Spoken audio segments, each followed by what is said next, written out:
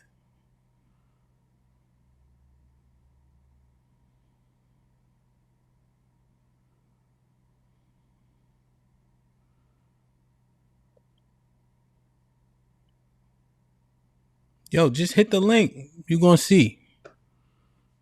You're going to see. You're going to see this time.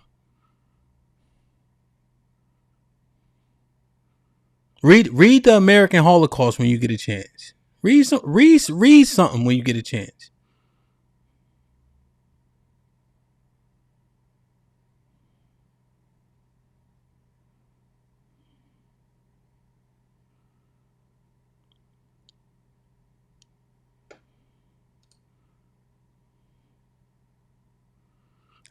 Here's a fly thing, right, Sherelle? Most people wealth come from land, right? And ownership. So if you didn't have access to those things 100 years after everybody else, 150 years, what happens? If you never have an opportunity to be a 49er, what happens?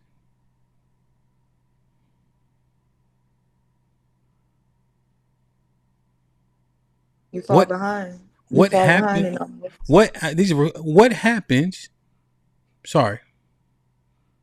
When you are redline, what happens? What happens when you have taxation without representation? What happens? America fought for independence. Why? One of the main reasons is taxation without representation.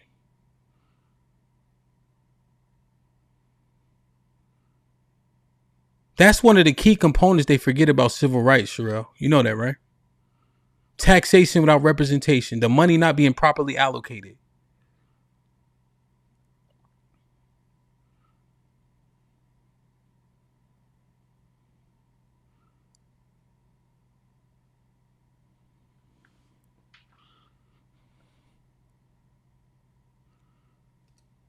They have no clue about allocation, resource allocation.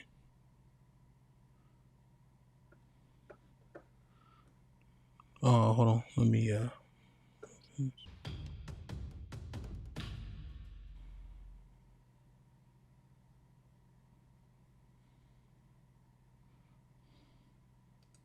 one second. Let me just grab this. All right, really? I'm feeling a little better. If you want to go on to the next one. It's just interesting, bro. So you don't want to stay here? It's just interesting, man. The it just feels weak to me, man.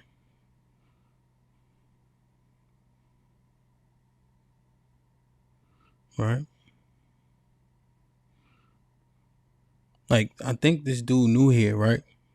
He don't really know who he talking to, right? But that victim thing don't work with me, right? I don't talk like that. My results don't show that, right?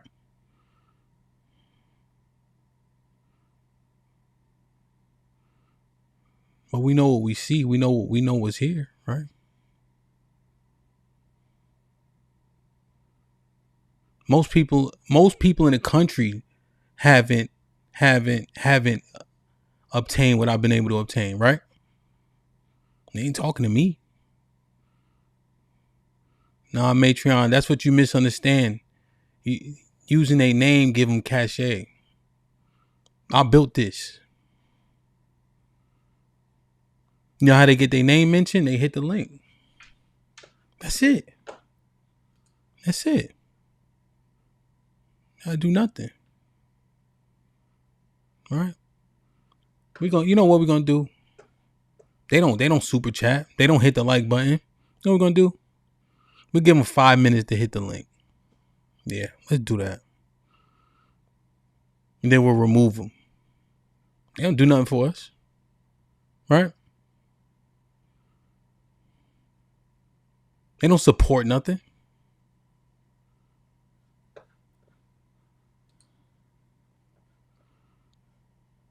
Not my man Jesse. Jesse Lee amazing. He always here. So that's my guy. You know what I mean? What's up, sweetheart? Nigga, you know I'm talking to you.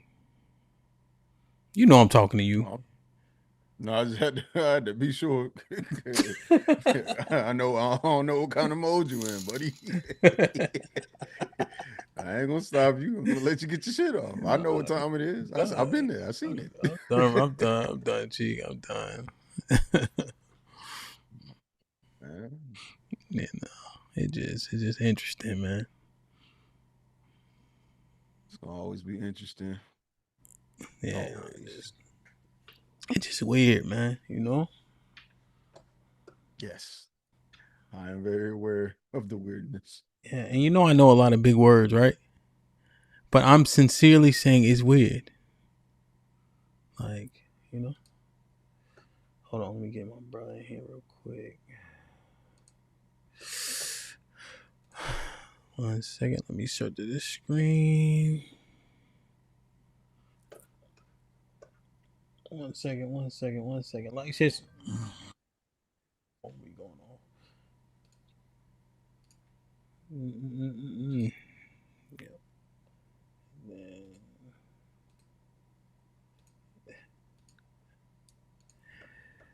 What's good, my G? Good to see you. What's popping? Salute.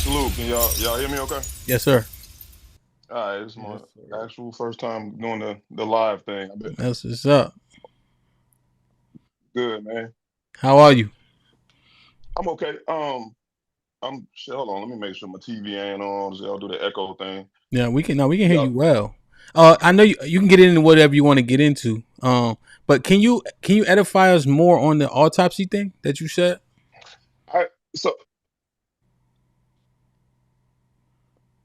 Okay.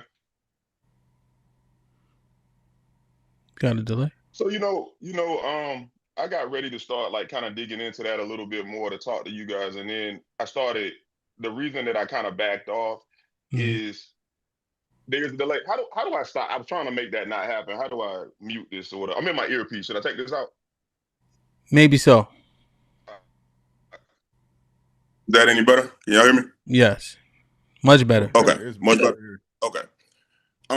Yeah, man, I was getting ready to kind of dig into that with y'all, and then I started thinking about something because something I kind of felt like y'all were doing a little bit is I kind of feel like we all are like taking little bits of pieces of information and we trying to have a conversation about it, right? Okay. And so I do have some base level knowledge of what's going on, but the truth is this situation has been kind of bugging me out a little bit. So I've been trying to kind of keep my ear to it, but kind of stay away from it, but keep my ear to it.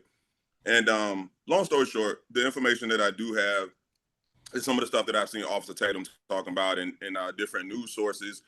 And I can say that I do know that he was found in the water.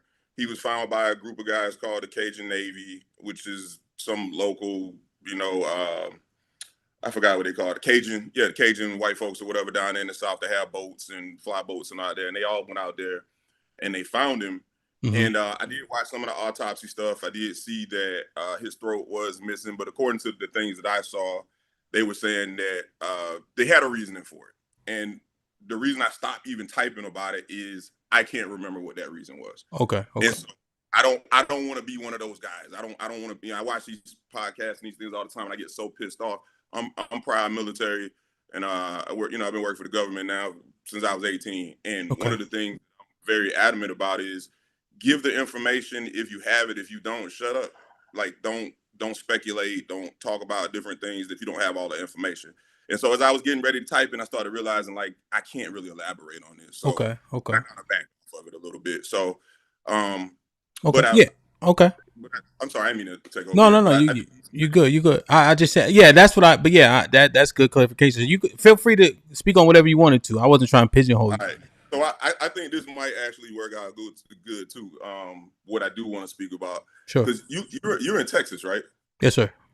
Okay, cool. So the reason that I bring that up, right, is one of the things that I think is like kind of bugging me out a little bit about the Carmelo case and with this case is I'm from Georgia Okay. I joined the military at 18, Mhm. and when I got out of the military in 2003, I spent 20 years living in the D.C. area.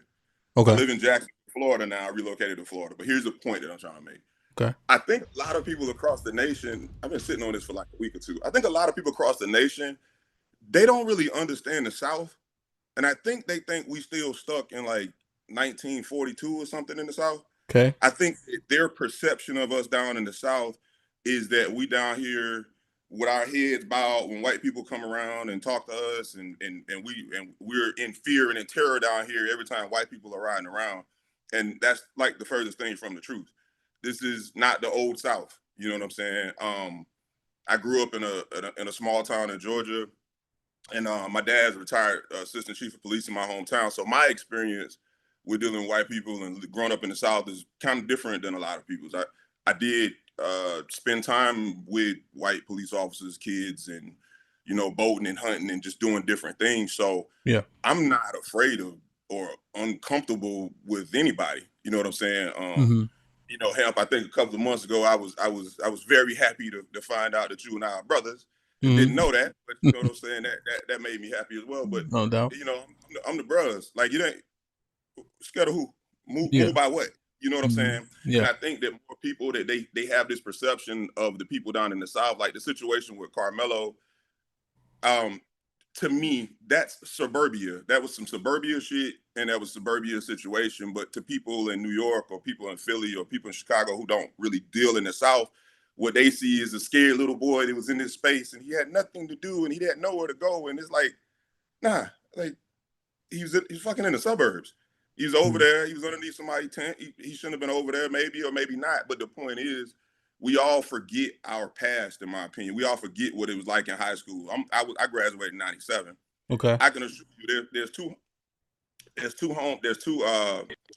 high school teams, two high schools in my hometown. Bro, we used to fight back and forth all day. It's like it's what you do on the weekend.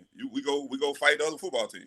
You know what I'm saying? In the 90s, it is what it is. And I can assure you that in 1994, if Carmelo had came over on Thomasville High's team underneath our tent and we told him to get up out of there, he was gonna get up out of there.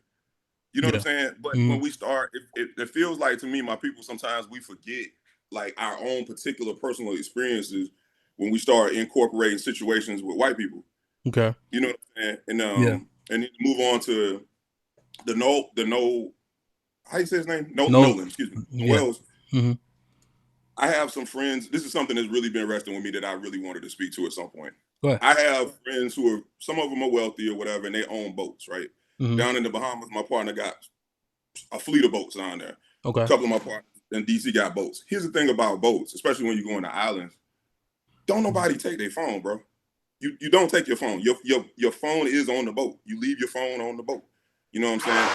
I'm a professional photographer, and I used to take people to the islands, photographers and models to the islands, to teach them how to shoot different things down in islands. And when we would go and we would get ferried to whatever island that we're going to, we would get off and we hold our camera equipment up like this, and we walk we go up to the island. Sure. And here's the thing that I've experienced with people owning boats. There's the other thing about the island boat stuff.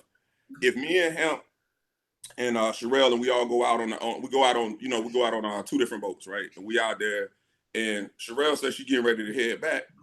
Even though my phone or my keys or my whatever might be on the boat, I might just go ahead and say, hey, I'm gonna roll back with Hamp. What time y'all gonna be back? What you gonna do when y'all get to the dock? Where y'all gonna be at? And then you go tell me. And then when we get back, I'll grab my phone and stuff off the boat. This isn't unusual. These things are unusual to people who don't do these type things, who don't have these kind of experiences, who don't go out on boats, who don't know how to swim, who don't spend time in the South, who still think that white folks and black folks in the South are just sitting down here at some odds. There's I have a YouTube channel and I have Instagram, some other things, and I stopped recording because I feel crazy sometimes trying to have these conversations with people who I think aren't really paying me any attention. I feel like people got their mind made up. Yeah. But the thing that I've been thinking about sharing for the last couple of weeks on my channel that I'm gonna share here is this. I live in Jacksonville, Florida. It's North Florida, South Georgia, right? Yeah. Bro, when I leave out the house, right? If I bump into 100 black folks, 92 of them are just decent people. I'm just passing by. Yeah. maybe 7 or 8 of them are just, I walk past sisters and, hey, good morning, how you doing, sis? And she roll her eyes at me. I walked at the door, and I guess my brother Jay Prince, I'll use for example, I'm walking into the door and he let the door close on me on purpose. I know he saw me. But guess what? When I do the shit with white people, it's the same shit. If I go out the door today and I see 100 white folks, about 90 of them gonna be all right. I'm gonna say good morning to 90 of them. 90 of them gonna say good morning back to me. I'm gonna walk to the door. 90% of them go hold the door open for me. It's gonna be 1 or 2 of them that might not hold the door open for me. Did he not hold the door open for me because he's racist and he don't like black folks, or did he not hold the door open for me because he's just an asshole? Mm-hmm. I don't know which one it is. Yeah. I don't care. You know what I'm saying? So, I'll let everybody else jump in. I know I've been kind of rambling for a minute. No, you're not rambling. I think it's very coherent what you're saying, and I accept the edification regarding boat etiquette because I know little about that. I've been on the boat a few times in DC. The first time I did, right? Guess what I did? What's that? I threw a piece of paper out the boat like it was just like a piece of trash. Yeah. I just threw it out. They like, yo, don't, you know what I mean? Because that's littering. Yeah, they'll come and get you for that. You know? And so I didn't, and now I had my phone, right? And it was like a little small boat. So we hit a wave, everybody got drenched. Right? Because that happens, and so I accept the edification of the etiquette regarding a boat, which should change people's outlook on him leaving his phone in the boat. I was thinking that once you get off the boat, you be like, hey, I'm not going with y'all, so give me my phone. But if you're saying, hey, I'm about to ride back with them, I'll be there in 15 minutes, I could do without my phone. I'm also speculating a 18-year-old's disposition regarding his phone. Right? They usually a little bit more tied to their stuff. Like us, we'll be like, fuck it. Well, that's true. That's 100% true. Yeah. But that's true in the culture of places where people go and they don't have to be removed from their phone. You understand what I'm saying? You live in Texas, so I know you, even if you're not from there, I know you live there. Yeah. 18-year-old, 19-year-old, 17-year-old kids experience in Texas is drastically different than New Jersey. Yeah. You know what I'm saying? You out dirt biking, you out 4-wheeling, you shooting guns at 9 years old. So you don't got your phone. Yeah. Yeah, fuck a phone. Like, you know what I'm saying? And a lot of times with my little brother is more like Nolan Wells than I am. You know what I'm saying? My little brother he liked the snow. You know what I'm saying? Shout out, whatever. It's his thing, right? Not so much mine, but that's my little brother thing, right? And what I can say is, bro, it was white boys and rednecks around my house. Or I'm 7 years older than my brother. So, in 2003 or whatever, I moved back home for a little bit. And my little brother's like 17, 18. And it's white folks in pickup trucks and all kind of shit popping up all the time, 4-wheeling and bonfiring and doing all of that shit. And what I'm trying to speak to essentially is to just kind of help people understand a little bit more of the South and not have this presumption that we're all down here getting dogged out by white folks. That's the furthest thing. If you don't know nothing about and I'm not from Jacksonville, so I'm not big up in Jacksonville because it's like that, because I give a shit for real. But look up Jacksonville and tell me you think black folks down here bowing down to anybody. Yeah, I think it's like 40% black, right? Correct. You know what I'm saying? If it's not 40 or 60, I can't remember, but I know it's very high, right? Okay. And but there's another point that I actually been watching. Let me before you make that point, don't lose it though. Okay. It interests me now that you're saying what you're saying, right? Mm-hmm. Cheeky, the one that has the dumbass panda up there. Yeah, I know. So I had to give him something, so I gave it to him, right? Pause. Yeah. And he didn't respond till 3 days later, right? Okay. Yeah. You know why? Why is that? Because he was camping. He was camping? Oh, he was outside. So yeah, exactly. So I'm just what you saying. I quite literally just had it resonated because I literally text him, and he a little bit younger, and he didn't respond. He usually respond, but it wasn't nothing. I gave him something. I wasn't asking for nothing. And so he like, my bad, I was camping. And I was like, okay, but that goes to what you saying though. Like, okay, bro, that makes sense. Yeah, okay, that resonates. I'm not even a super outdoorsy kind of country dude, right? I lived in the DC area for 20 years. I'm not. Yeah.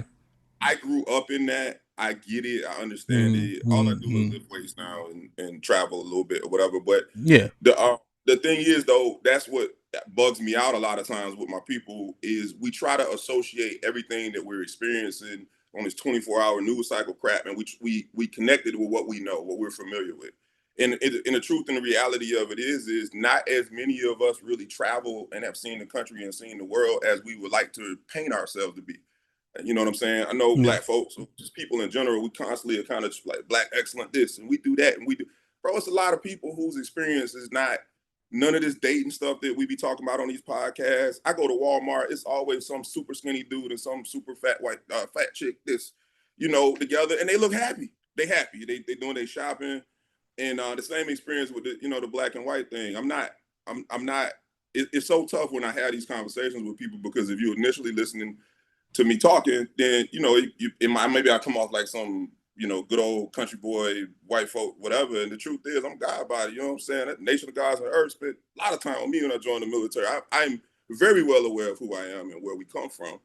But I do think that we are fixated too much on things that aren't truly serving us. And one of the reasons that I do enjoy this, this is my first time ever coming on one of these things, but this is one of the reasons I really rock with you. Is a lot of times it seems like you guys up here, when y'all are talking, you're trying to think of solutions.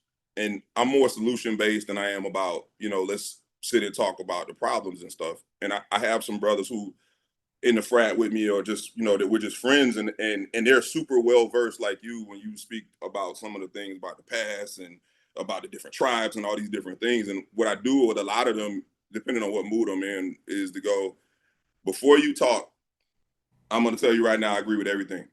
Everything you about to talk about, what happened to us, everything we went through, all the stuff the government did, like all of that shit, I agree with you. It all happened. Now, what we gonna do? What are we doing now? What are we gonna do now to address it? It is hard for me to be on these podcasts and be on these award shows where we're constantly celebrating blackness, right? We the best that ever did it. We did this. You got an hour-long BET show or whatever. It's about how excellent we are. And then that goes off, and then CNN tells us how fucked up we are. And sorry about the cussing. They tell us how messed up we are and how awful life is for us. And then I go on a podcast, and some dude got whoever got their particular podcast, and they're making $20 million a year, are telling me how awful my life is and how awful everything in the world is. We was kings, and we was this, and we was that. What is it? If that's the case, we're resourceful enough to get ourselves, to uplift ourselves. We can figure it out. I can't necessarily tell you what that should look like right now. I could tell you 10 possibilities. I'm sure everybody on here could spit out a couple of different, what ifs. But the reality of it is we don't really do a lot of reading. We don't really submerge ourselves in trying to understand the facts. We really let our emotions overrun us when it comes down to making decisions and trying to figure out what's best for ourselves. And I feel like we have a hard time being critiqued. In order to figure out what a solution is, you got to figure out what the problem is.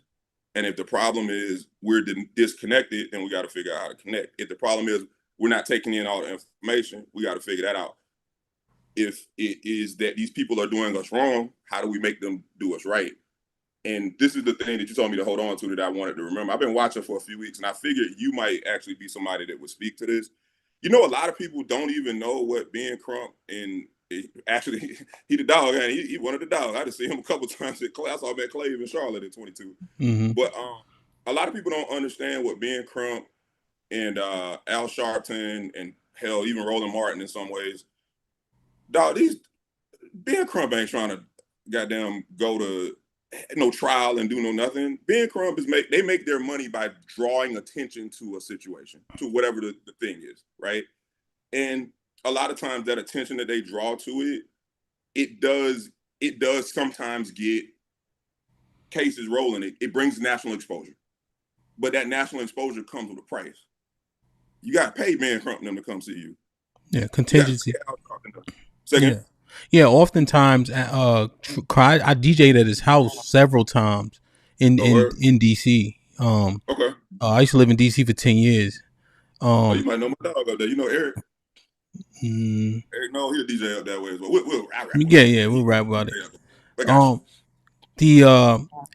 And oftentimes, he's working on a contingency. He brings the notoriety to the case, which gets people's eyes. But you hope makes people work harder on the criminal side, right? Correct. But largely he's civil, right? So civil liability is what he trumps up to then get a payout, right? In which case he takes 40% of whatever the payout is, and et cetera. So yeah, we know that game. We just hope that in the process the criminal side is accentuated, you know. And I agree with that. And I think, yeah, that's an excellent way of putting it. But one thing I don't like that he or Al Sharpton, I met him a couple of times too before, but one thing I don't like that they do is I get, like, for instance, hypothetically speaking, if this comes out that this absolutely was let's say an accidental drowning, you're not going to get any of them to go on screen and go, hey, made a mistake, guys. You know, it's good that we did give this kind of attention to it, but it ends up that this was a natural, you know, whatever. Let's move forward and try to figure out a path forward. Bro, just go on to the next situation. And what's going to happen is the country, we're left with detention. And there are going to be a lot of people who don't know, in some of these cases where the victim may have been at fault, or maybe the police weren't wrong, or whatever the particular case is. A lot of people don't even stay up to speed on what's going on, because a lot of people have regular lives and they got to go work factory jobs, and they don't have their phone in their pocket, in their hand all day, and they don't know what's going on. So they just get their information from the radio and then passing, you know, Instagram and social media. So some people may not even know that maybe the young man had, if it is an accidental drowning. Some people don't know that it may be an accidental drowning. They're going to go with what they saw last is these people trying to kill us. They trying to take us out. And in some cases, that is correct. But in a lot of cases, that is not correct. What do you, so real quick, if you had to err on the side, do you think most cases it's incorrect that it's foul play, or you think most of the cases that you are aware of, there's a level of foul play or inconsistency with, you know, the facts in the case? I think that you're going to see some inconsistencies pretty much with any case or any situation, because it's human driven and human error, right? Agree. But just my question though, more specifically, based on your and what the case you know about, the cases you know about anecdotally, do you think that most of the time there's not foul play involved? I think with a lot of the public cases in the more recent years, I think that there wasn't any foul play involved. Yeah, just the one that you know about. Yeah, okay. Just the ones that I know about. I think there's the perception of it that there is foul play involved. But I also am well aware, and you know, I do watch, read, and stay on case on the channels that are out there that audit the audit. Yeah. So there's without question there are holes in the system. Without question, there is racism. Without question. But I don't believe that it's at the percentage that we think it is in every case. I don't think that that's the case. Okay.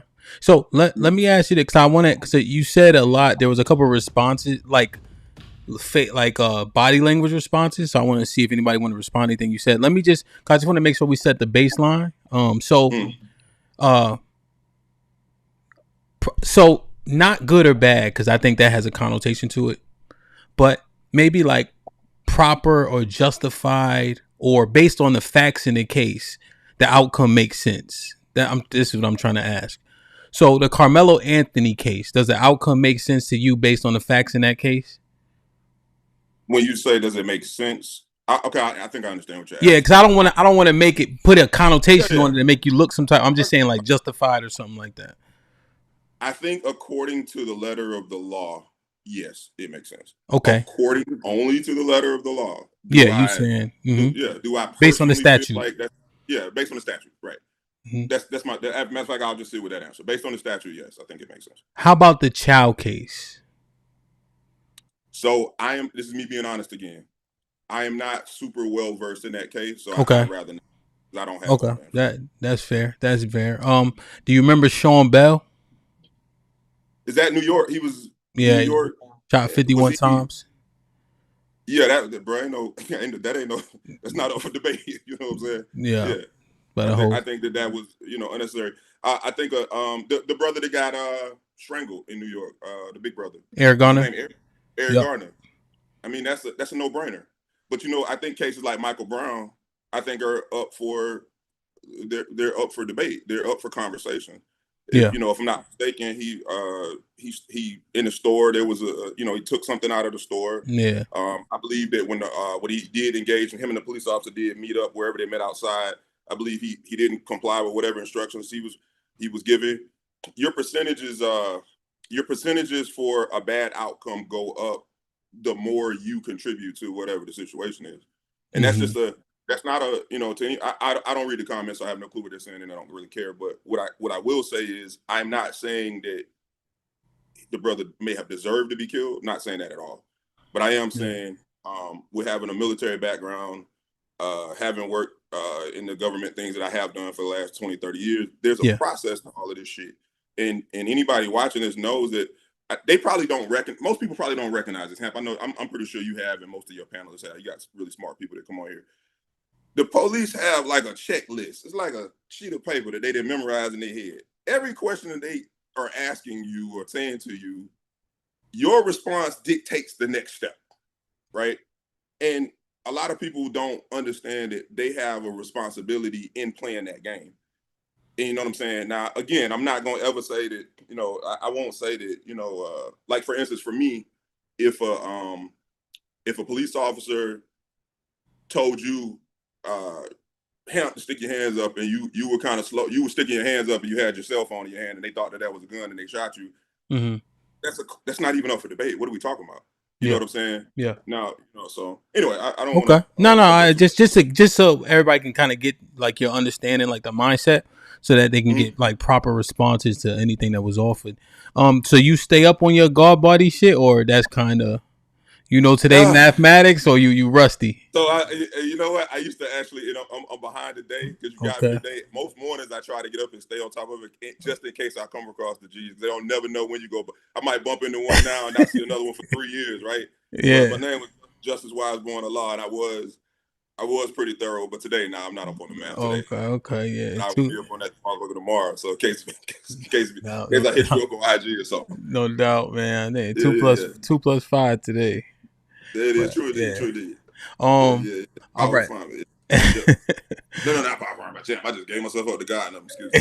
Yeah. But go ahead, right? All right. So, Cheek, Sherelle, who they were up here. JP, what's popping? I don't know if Cheek, you wanted this because you haven't spoken yet. What's up, huh? I know he got something to say. So I just seen brother on here a couple times. You get busy. You're sharp, brother. Yeah, yes, sir. Cheek, what's good? You talk your shit or? Yeah, it's not even talking my shit. It's just a different perspective. Like, I'm from the country too, which is why I go camping. And we always had our phones. Like, they was never detached from us. Like, I didn't have service, which is why I wasn't. I was about to ask you, had service out there? No, but my dad did, because he was taking calls, because he's got a job, so he was taking calls while we out there. My mom did, because when we needed firewood, he called her, let her know, go get some from Walmart. My girl did. I just had low bars. So this idea that, is average or normal for a human being not to have some form of communication, even on a boat, is not true. Well, let me not say it's not true. It's not true. Let me not say it's not true, but it's more so. Yeah. I was just saying that, even because I do boat and deep sea fishing. Right? So to be fair, I'm asking you a question. To be fair, where are you at in the country? If it's okay, if you don't mind me asking. Where I go to the country? Like, I go to the country. I'm in Atlanta. Like, you in Georgia? That's what I'm trying to say. Yeah, I'm in Georgia. From Georgia. Okay, so would it be fair? Would it be fair for you to say that's your experience? Because maybe when you're going out, can you say that the dude in Louisiana that's on the Gulf, that he has reception when he goes out on his boat? Can you say that the dudes in Texas that are in some remote rural parts of Texas or whatever particular portion of you had low bars, but your family had their bars? So in that kind of statement, it kind of speaks to your specific experience in the areas that you go travel into? Yeah, but then we're taking away from the specificity of the situation. Like, why didn't they give the phone back to the parent instantly? Well, that's what I spoke to about that earlier. And if I didn't say this, I meant to say this to you earlier, or say it earlier, is this. Every time I've ever went out on a boat with my friend in the Bahamas that owns a fleet of boats and shit, every time we come off the boat, We find a phone, we find keys, we find earrings, we find things every time. Every time. Yeah. So it's not unusual for instance, if I went out boating with you and you left and I say, hey man, I'll meet you when we get back or whatever, and I don't tell you that my phone's on the boat, bro, you could got home, you gotta take a dump, you gotta take a shower, you gotta go deal with your girl, you park the boat, you go do the rinsing off shit in the morning, you go do all of that stuff, and you just park your boat. When I saw what the lady said about finding that lady's phone, they said they found that phone on the boat, if I'm not mistaken. So that means that sounds to me like somebody could have came home from boating. They do it all the time down here in Florida. Come home from boating, park their boat, and they go, it's nighttime. I don't feel like dealing with my boat right now. I'll deal with it in the morning. And in the morning when I'm rinsing my boat off, oh shit, Cheeky's phone was on my boat. Hamp's phone, Hamp left his damn, beer opener or whatever. So I've seen you on here a couple times, and I think you're a pretty sharp guy. So the only reason I'm kind of pushing back is because these are really subtle things that you're saying that kind of seem to speak specifically to your case. Because when you go out and wherever you're going in Georgia, your phone works.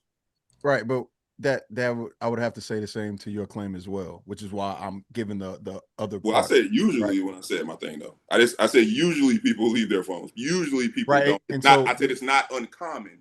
I didn't say that it happens all the time.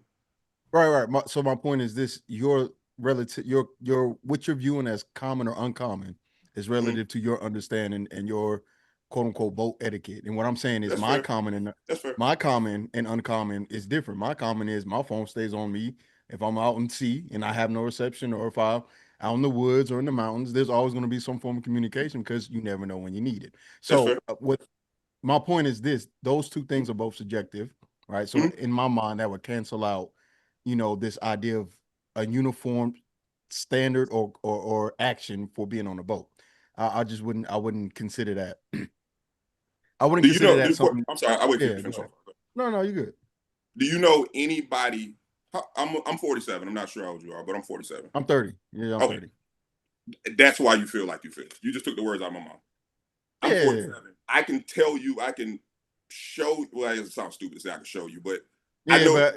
There's evidence. Is what you're saying. I know at least 10 grown men from ages say about 40 to about 55 that never have their fucking cell phones in. Now, mind you, we're talking about a 19-year-old, so I guess that does play. That's what, and that's and that's the point. I'll take that. You see what I'm saying? That I'm only relating to the youthfulness of the victim, and also my relativity towards that, as well as just the norm of people that was his age. I don't know one person. Well, I do. I got one more. Well, what I'm saying is like I don't know one person who's gonna be out on a known, I guess, vacation place. They're young without their phone. Like everyone is recording, everyone wants to post pictures. Like these are the norm of having a phone is different than maybe when. But that's a little. So I'm like I said earlier, I'm a professional photographer. I used to do this from 2017 to 2023. I was hosting excursions where I would take models and photographers to these different islands. It would be about 10 models, usually female, and about 4 to 6 photographers. A lot of those models, they've never touched their phone the entire time that we're down on the islands. Most people, when they go to islands, and you should be able to speak to this, especially somebody being on the water, most people, when they go to an island, they're not really going down there to play with their phones. Now, I know the people who are going to think about the selfies and all of that stuff, but a lot of people take a lot of those pictures on the boat. A lot of those people, once they have to get off the boat to go in 5 feet of water or 4 feet of water that you got to wade through to actually get on the island. They're not like in Hawaii on this thing that they were down in there doing, and they weren't on an actual like island. You have to actually get in the water to get onto the land. Yeah, it's the same. Yeah, it's the same with So I understand what you're saying, but even with that being the case, people will carry their phones. They will, but would you say they all do though? I know you're a numbers guy. Would you say that not all? Not all. Right, but I would say majority. I would say majority. I would say majority though, because I'll do majority with you. I'll do majority. One, phones are now, they have they make the they make the phones with that in mind, and then 2, those pictures or those looks, especially when you go to the DR. So when I went to Puerto Rico and the DR, and even Santo Domingo, right? When it was time to get off of the boat, people had their phones and they'll do the 360 where they have it high up to show the boat, to show everybody So that's not uncommon or unknown. Yeah, I believe he took some pictures like that. Actually, just exactly like the one you described. I believe. Yeah, and that's normal. Right. And the thing that the only thing I'm saying is, just given the circumstances in the case and that someone is passed or dead, the phone, somebody saying that they're leaving somewhere without their phone, given the age and everything else, doesn't make any sense on the social norm thing, because everyone That's a big reach though. That's a big reach though, because I get where you're coming from, right? And I think it's one of those tough spots where we can maybe agree to disagree, because I know my son. I was about to say, you know what? I do know someone. I got a 28-year-old son. He's upstairs right now. That dude don't give a shit about no phone. He don't give a shit about it. He's lived in New York. He's lived in DC. He's lived everywhere.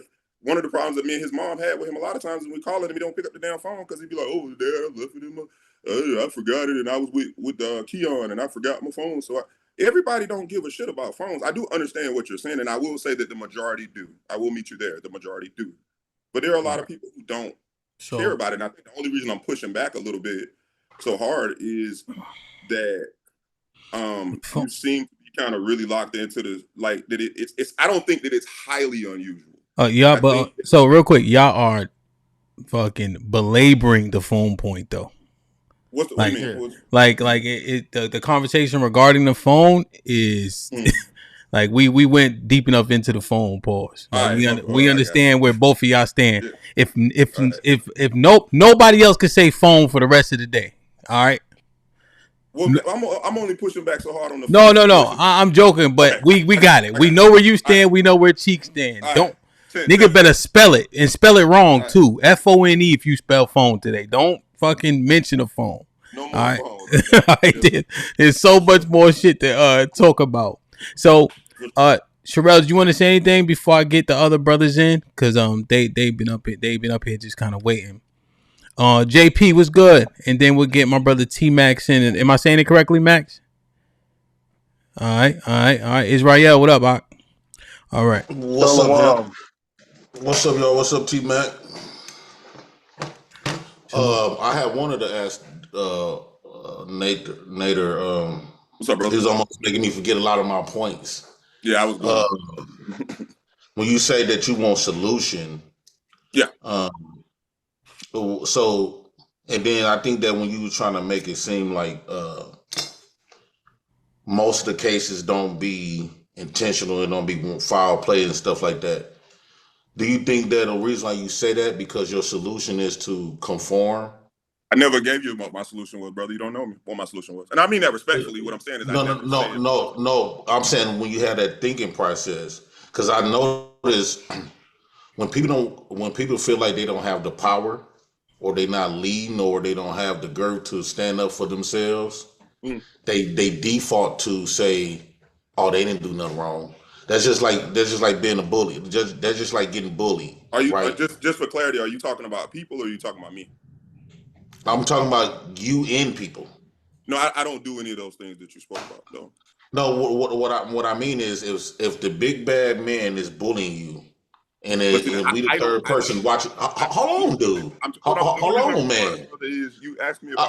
I'm trying to give you an example, bro. I'll take it. Go ahead.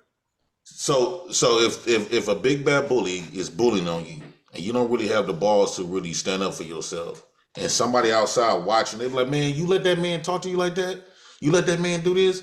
Oh, that wasn't nothing," because you would think that it's not nothing because you so used to him doing worse.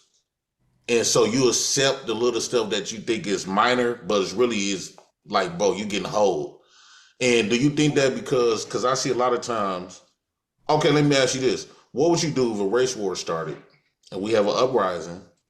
By you being in the military, whose side you gonna take? See, those kind of questions that you're asking me, I'm gonna be honest with you, the way that I process and the way that I think, like that's a make-believe scenario. And it's like me saying, like, what would you do if a unicorn flew through your window right now? Like, how would you handle that? Well, we have history of uprisings. When's the last uprising that you know of? It don't matter when last. We have those. It does matter. That we used to have people dragged out their house and hung from a tree. So that means you're not really down for no solutions. Your solution. Your solution is it don't matter if it's right or wrong. Your solution is not to do shit about it. Bro, you never asked me a question about doing No, right. I'm asking you because you when I brought up the uprising, right? Yeah. So you basically trying to count that out, saying that's never going to happen. So when you talking about let's talk about solutions. Let's talk about solutions. So what you gonna do, right? You stood up in the military and you want to all y'all military veterans want to know, let the world know how brave y'all is. But when it comes to black men, you call him your brother. He ain't your real brother, but you call him that because but why did I call somehow. him that? Why did I call him that? No, bro. Won't you let a motherfucker finish their point, bro? Hey, bro, won't you clean your fucking house up? Like, man, y'all been talking all day. What are we doing? What are we doing, nigga? You a grown ass man with a bonnet on. I do the fuck I want to. Now, hey, let me hold on, bro. Hey, let him. Hey, Nate, let him bring the full point out, and then we'll get a full response. JP, just make your point. Just try to be as succinct as possible. Go ahead, talk your shit. So he wanted to claim that they brave and all this other type of stuff. But when it comes to one of your black, what the fuck, dog? Why this motherfucker can't shut the fuck up? Hold on, Nate. Let him finish. Yeah, oh shit. Let's subdue the ad libs. Go ahead, JP. Okay. Yeah, so he's want to stand up. He brave in the military, but when it comes to he's solution based. But the solution is something. If you get attacked on the military, your solution is to stand up with violence, right? And you're gonna protect that military with violence, and you be proud of it. But when it comes down to your race here in America, since you got that training in the military to stand up for yourself with courage and all this other type of stuff, but when these white people is wiping out the black men in your race, in your community, in your area, where is that bravery? Where is that courage at then? Or you need your enemies' permission to stand up against them. Okay. Nate, you understand the question? No, I don't, because I'm trying to understand, is this brother asking me a specific question about myself? Or is he asking something about the perception of how other people? He doesn't know me. You don't know anything about me. You don't know what I do. I'm going on what you said. Bro, I'm trying to respond to you, King. I never said anything about being brave in the military. So you said that. I didn't say that. I never said that. So when I say that, I don't have a problem talking to you, and I don't have a problem with having a real conversation with you where we try to figure out a real answer and come up with a real solution, brother. But you just made up a fairy tale story in your head about what you think my perception is about what I would do about things that are never probably going to ever really happen. So again, I don't really know how to answer what you even really asking me. So basically what I'm saying, okay, I don't need you for this. Basically what I'm saying is this is why we get treated the way we get treated, because black men, we are hoes. And the solution based, it don't matter. It don't, let's just say everything that happened to black men or black people, foul play. What the fuck you gonna do about it? You ain't gonna do shit. In fact, you're gonna try to find a million reasons to make it an excuse for why that happened to your race. Instead of standing up for yourself, you're gonna make 100 reasons onto why your black victims is victims, right? You would go as far as calling white folks victims because you so damn intimidated by them. You would call them victims and call the actual black people. Just to be clear, we still talking about criminal record. We talking about me? No, he went outside of you. Okay, all right, cool. Yeah. So I basically went outside of you, and this is the mindset that I think that it needs to be self-addressed, and it needs to be JP. It needs to be put out on Front Street, HAMP. JP, let me relate this back. So Nate, essentially, here's what JP alleged. By proxy of joining the military, you agreed to fight whenever the quote unquote white man said that you needed to fight. Now, when you're a civilian and you see these things happening to black people, you err on the side of the whites.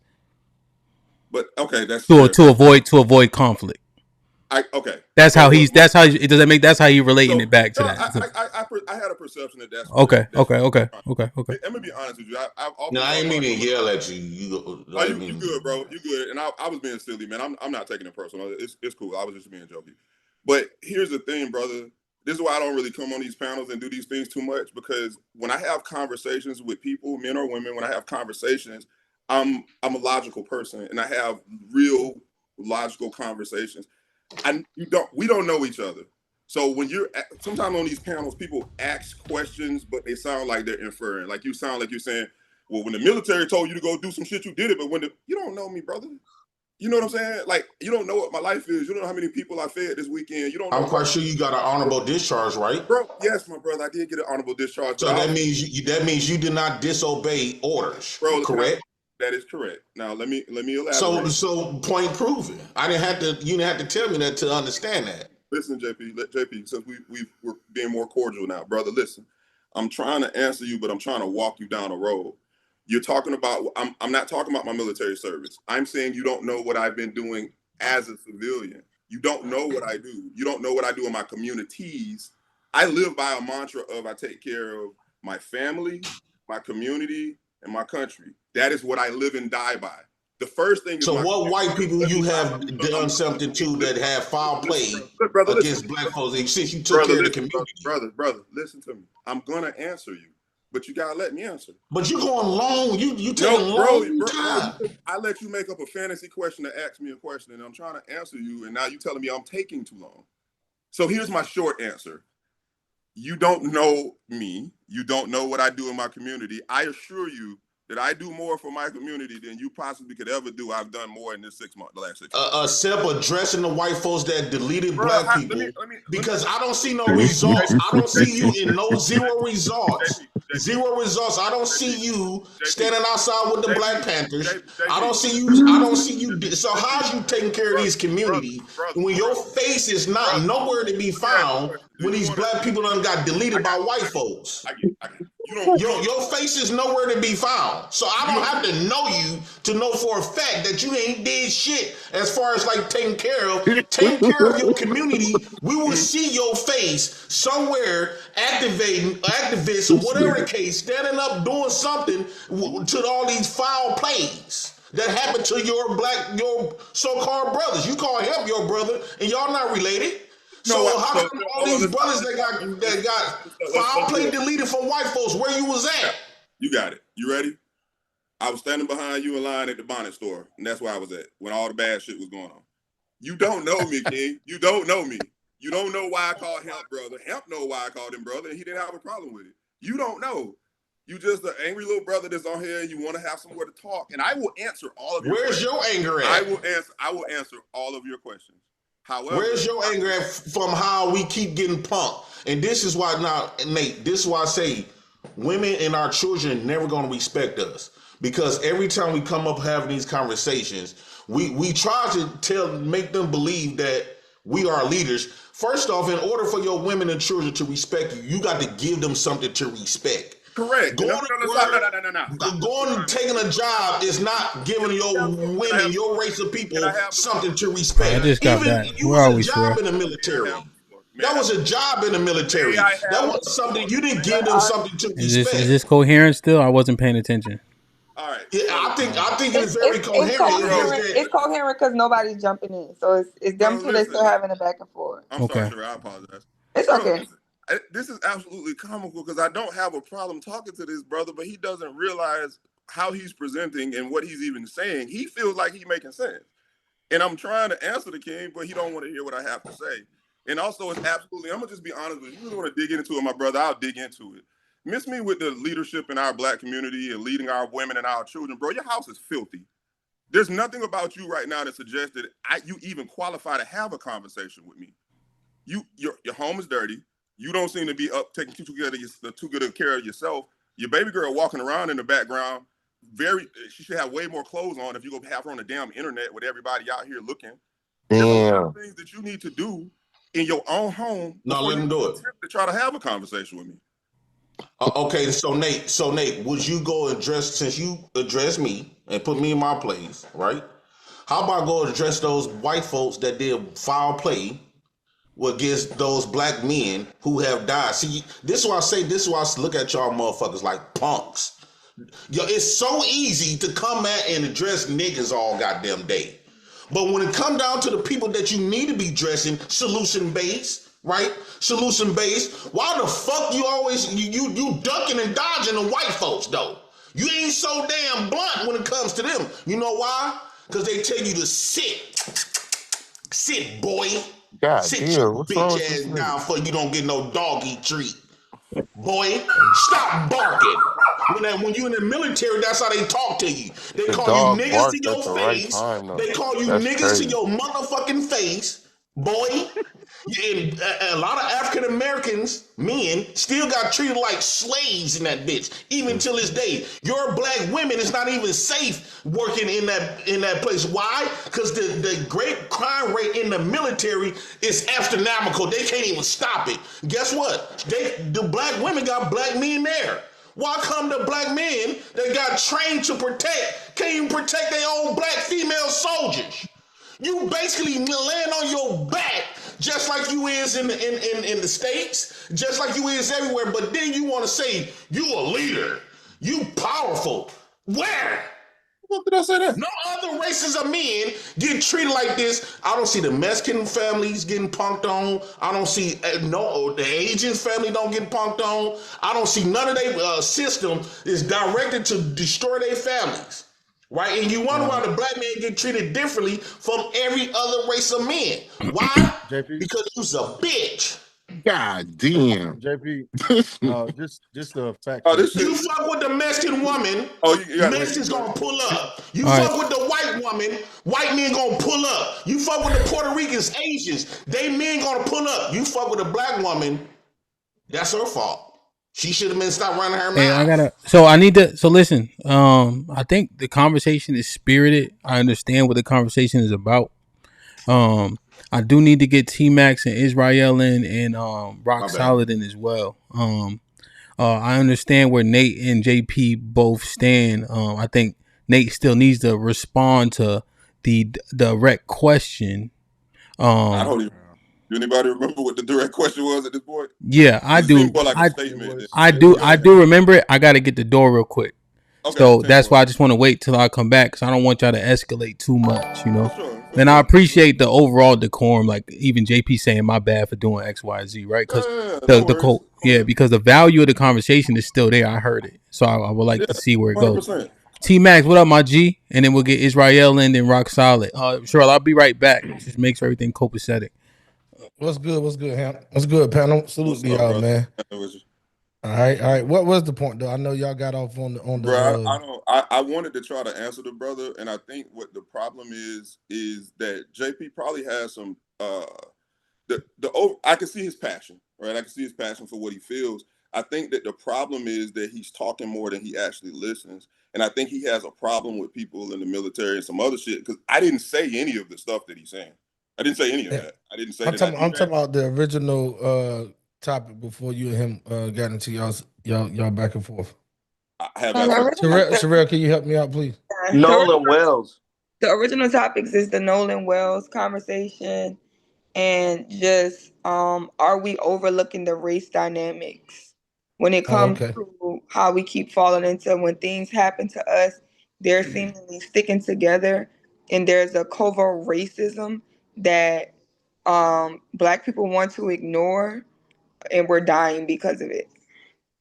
You know, we can trust these people, and we're putting ourselves in dangerous situations trying to trust them. Yeah. Hey, look, I'm gonna go ahead on and drop my 2 cents on the Nolan Wells. I saw the thumbnail, that's why I came up. Shout out to JP and the Black House in the building. Just want to let everybody know, man. I think that the bombshell has dropped. The video, the audio, or whatever they may have new audio. And with that audio, I think there is a lot of people that's gonna get interviewed, investigated, or whatever. And we all can see there has been foul play amongst their friends. So I think it was you, Sherelle, when I first turned on the actual YouTube channel. You said that you don't want to be the only Black person amongst a lot of white people, and that is a fact. And I'm sure that they think the same way when they come amongst us and walk into our hoods or neighborhoods or amongst our groups. But I definitely agree with you on that.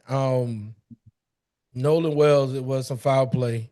And I do believe that this week is going to tell a lot of details about what just went on, because I think pressure is going to hit those friends and people going to start talking. And then there is a $100,000 reward out there as well. So I think that's going to put some pressure Can out I there ask you a too. question, T-Mac? Go ahead, brother. Damn. If you paid attention, it's gonna be real quick, y'all. If you paid attention lately, since Carmel Anthony case, you had the child case, now you got this case. So these are kids doing this to other black kids. So they got some sort of racism still taught within them. So why do we got when stuff like this happening? Clearly, there's a divide between black and white. Why we gotta go to white people who have a long history of not fucking with black people, especially black men? But we have to depend on them. Every time we depend on them, we never get justice or the results that we are looking for, like the agents, right? So why do we got to go to depend on white people to take care of other white people when they've been wrong? How come we can't go to these black men? I thought y'all said black men are leaders and black men are powerful, because a lot of y'all got a lot of success, a lot of money. When is why we can't go to y'all? Y'all got money. Y'all say y'all got power. Y'all say y'all the leaders. At what point can we come to y'all instead of having to go to our enemy? Why do you keep saying y'all, brother? And ask our enemy to handle our enemy. The same Why do you keep saying enemy. y'all, JP? Why do you keep saying y'all? I'm saying in general, bro. Go ahead, T-Man. What you think about that? Why we gotta go to our enemy to help us against the same enemy? I mean, I'm along with Nate on this. You keep saying y'all, but JP, you know me. Like when you say go to our enemy, you talking as a collective whole. That's what you're talking. Because everybody, so I know you're not go saying to white all. people to control white people. Say that one more time. We have to go to white people to make us protected and feel safe against other white people. And this stuff been happening forever. Why do we have to keep doing this, T? Wait. Did T Max get his entire point out? No, he just jumped in and started doing that shit again. P-Max was talking, and him and Jay Prince are in the JP jumped in and asked me a question. No, I asked him a question. I think he already finished his point. Did you, T-Man? Yeah. So I was gonna answer your question, but what I'm saying is, you were saying y'all, as in a collective whole of black people, is what you're saying. Yeah, I'm basically saying I'm gonna say in general, collectively, because this is every black person's responsibility. How come we always have to depend on our enemy to save us from the same enemy, which is white? We got to go to white people because you keep saying we live in the white society, bro. You know the answer to that. Investigating ain't doing shit because they the same reason why you got to depend on them when you go to the hospital. You ain't depending on us. Same reason why you got to depend on them when you go to the grocery store, when you get your water source. We live in a white society. What you talking about? So would you concede at this point that us black men, the black men, is not leaders or powerful at that point? I'm not trying to be a leader of the world, my nigga. I'm trying to be a leader of my community, my house, my kids, my family. But if you don't got, what are you leading in? So I'm leading in myself. Are you leading your family? What direction can you? Are you a leader of your daughters? Are you a leader of your daughters? No. You're not a leader of your daughters. I'm not gonna give myself a leadership title when I'm not doing the actual work to be a leader. Bro, I think we're talking back. What does leadership mean? He's honest and real. He is honest and real. I respect, man. He's being honest. Bro, I know. I'm not no leader. About what? So here we go. This is the reason why. This is the reason why the ecosystem is fucked up. One, what's my band name right here? That's talking about he being honest. I can't see your name. My bad, bro. Well, let me go so I can explain it to you. All right. Well, hold on. Well, you got a chance to go. Don't you see two men talking? I'm more of a man than you. Please don't stop that. Oh my God! Please don't start that. Here we go, boy. Where the hell they? Hey, where you get these? Hey, JP, my brother, he acting like we don't know each other. I know JP being honest, and I respect him too. But JP and I and other people, we all live different lives and have different thought processes. Israel, I'm gonna let you go, bro. since you got so much energy to get it out there. Go ahead, bro. Okay, so the answers to all his questions are in a book, right? And Oh it's a shit. book that most of us cannot comprehend. Okay? Can y'all still hear me? Yeah. All right, and in this book, it says that we pissed off somebody who's really important, and he put us under the subjection and rulership of another nation. He said that in this book that we would be cut off from being a nation, and we would be called a color in a crayon box, and we would be called bywords. So that is exactly what happened.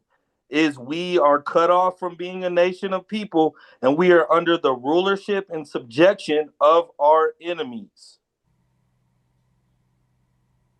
And what the fuck that's supposed to mean? It's in the scripture. It's You in a talking book. about It's something? a book. Bro, He I don't talking about know. The something. paint chips, I He's thought talking. the Talking about He's lead something talking. paint very was Talking gone and specific. about. people He's talking about the The Bible. curse. And Nah, in he's this talking. book, First of the Bible. I Yeah. and in mean, this book, the things happen in real life. This is not a fairy tale book. This is not a comic book.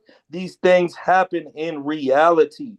And unless you have understanding of this, you are going to be in denial and confusion and madness. You are not going to be in reality unless you understand that we, as a so called black people, have no army, no police force.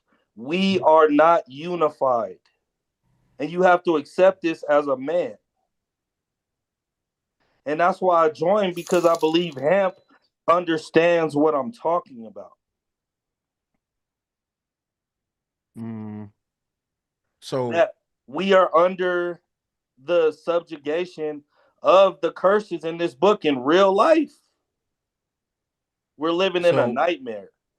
And my uncle is Robert F. Smith, worth 10 billion. My dad is a real black lawyer. Like, my family is really successful black people for real, but they don't got no army. They ain't got no police force. My uncle has $10 billion and still don't got no power. Y'all can look up Robert F. Smith. I'm sure you've heard of Robert F. Smith. Do you think when it comes to that book, because I'm a big stickler Wait, of J. this Prince. is Did T Max want to get back in because he gave up his turn? no. yeah. You good, Sherelle. I appreciate you. I just want to tell you, you got the poker face out of this world. And sometimes you want to laugh, but you hold it all together. So I shout out to you, man. You keep it together. This is a very good broadcast, and I'll yield the floor to somebody else. So it's rock solid, and then Big Aaron. Rock solid. ain't nobody gonna dress Poker face Israel. tonight. Rock solid, just laughing. He just been laughing since he got up here. I don't even know if he ever talked. Yo, it's so solid. I don't know why Ham changed it to rock solid. I know. I appreciate it. I think he did it to help me out though, because I have my birth name up here. I That think. man named Rock Star. Oh Yeah, yeah, it's I don't know so how to. solid. But what's happening, y'all? What's going on, Tiki, Sherelle, Aaron, So, panel? What's good? What's salute. going on, everybody? Good day. What's up? Hmm? Um, uh, I just came up because I joined and I seen I am Nate Tyler. Yes, sir. I seen he was saying what he was saying was tracking with me. The end of what he was saying anyway. Because I only caught the end of it. I've said what you said to many people. I said it on this panel before too, man. Like I love black people. It'd be argued up here sometime, that I'm not for us sometime. But, you know, um, I just really think a lot of us, you know what I'm saying? So when we always making these excuses, well, we can't do this and we can't do that, and the white man's gonna out trick us in this and blah blah blah blah blah, it just angers me a little bit because at the same breath, like you said, we kings, right? Like, we got all this royalty and past lineage of excellence and all that stuff, and it's just like, if that's true, man, we should be able to see the trap and start moving in a different way and stop doing so much repetitive shit. You know what I mean? To keep us in the same cycle. Yeah, we get it. That's the enemy. We are in enemy territory. We are not favored. Everybody gets more things than us. You know what I'm saying? We get it. I mean, I understand that. I don't argue against none of the shit that be argued up here most of the time. You feel me? I'm actually in agreement with it. It's just I guess I disagree with the method that we use to combat it, and I disagree with talking about it more than doing something about it. And I guess, but I was just feeling what you were saying, bro, when you I said appreciate that. it.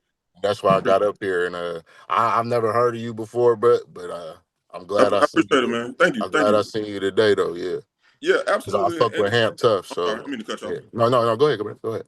Yeah, absolutely, man. I'm solution based, and I have a lot of things that I'm willing to talk about. And even with JP, I don't mean JP any harm. I think he's, and I see, you guys have a good respect for him, and too. I've seen him on here before. I think he's passionate about what he feels. I think that the way that he's approaching it and the way he's asking his questions are making it hard to get some of a real answer to his questions. I don't. One thing I always said about these panels when I came on here is that I wasn't going to go over the top trying to explain to people who I am. But bro, I spend time in my community. I work in my community. I help organize one of the things I've helped organize in my community, Jacksonville, is a food drive that I helped put together with my line brothers and with the rest of my fraternity that feeds They those. got food stamps for that. Ain't nobody gonna starve in America. So JP, so this is an example of what I'm trying to tell you, brother. Every weekend, this Saturday, if you want They to, you can don't have my need your brother. old canned goods. That's not what black Come people on, need. JP Can I pimping, speak, King? bruh. Can I speak, King? Come on.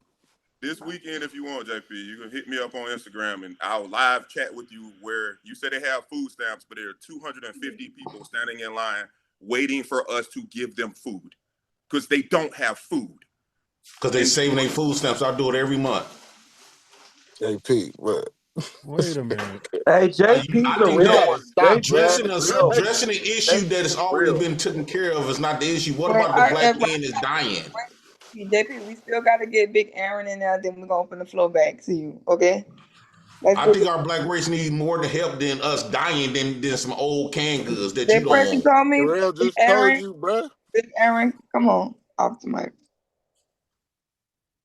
Yeah, greetings to the panel. Shout out to the chat.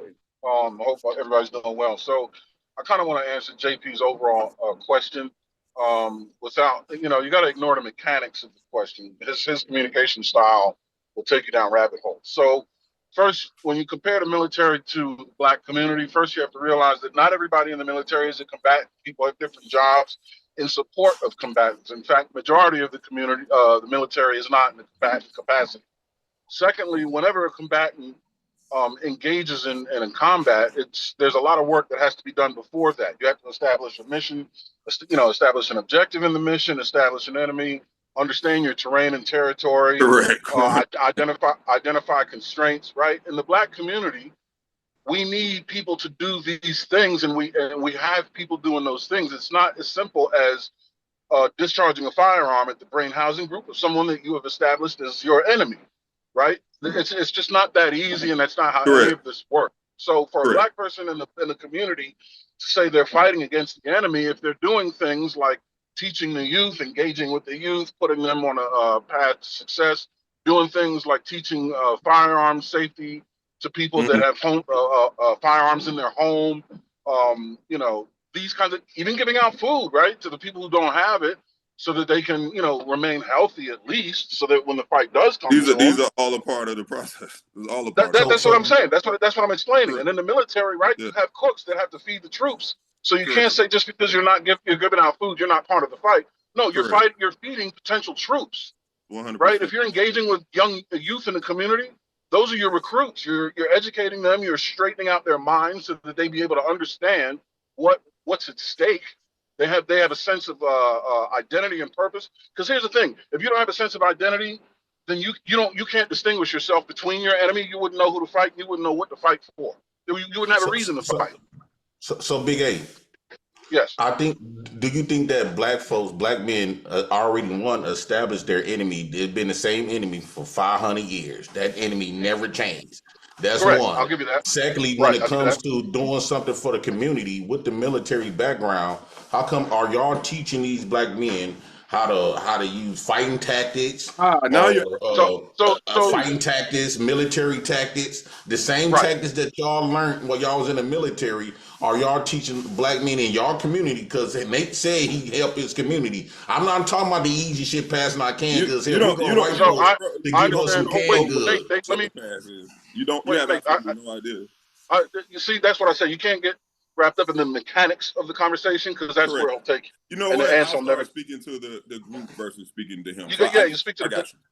So JP, the answer is yes, because it's something that I do in my free time is teach firearm safety. It's very important, but that's not the only thing that a military member can do with the community, right? To be effective, first of all. Second of all, it's not as simple as once you've identified your enemy, you train to attack them and then attack them. You have to have a strategy. And right now, before you can expect anything of a leader to do anything with troops, the leader has to understand a mission, and the mission has to come from a think tank of people who create a strategy. Once you identify your enemy, you have to look at the territory that you're going to be fighting in, understand your enemy's strengths and weaknesses, understand strengths and weaknesses of the assets that you have, so that you can formulate your attacks so that they become effective, efficient. You don't want to waste any movements or energy or anything like that. All your efforts cannot go to waste, because what's at stake here is totality, right? Like every failure is guaranteed. So you got to have strategy. You can't just throw shit at the wall and see what sticks. So Big A, I'm glad that you said that. So yes. Would it be a logical? Sometimes too much logic can make a man become feminine. So you think? You're gonna have to justify I'm gonna ask you. That was to Nate's point, not yours. What are you talking about? So Big A, can I ask you? May I ask you? Logic can make a nigga May I ask you? Don't dwell on that, because it's okay, that's Big A. Hey, you gotta put that shit on a shirt or something. So when I think everybody wants to know this. When are your black troops going to be ready?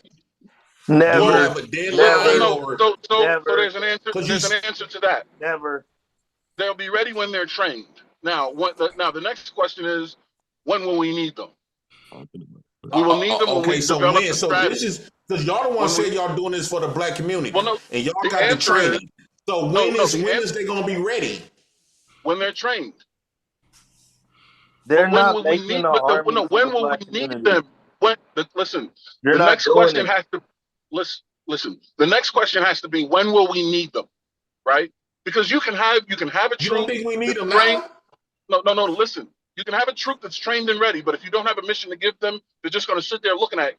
You have to understand when you need them. And the answer to that question is when you have developed a strategy to give them to fight the mission you're asking them to fight.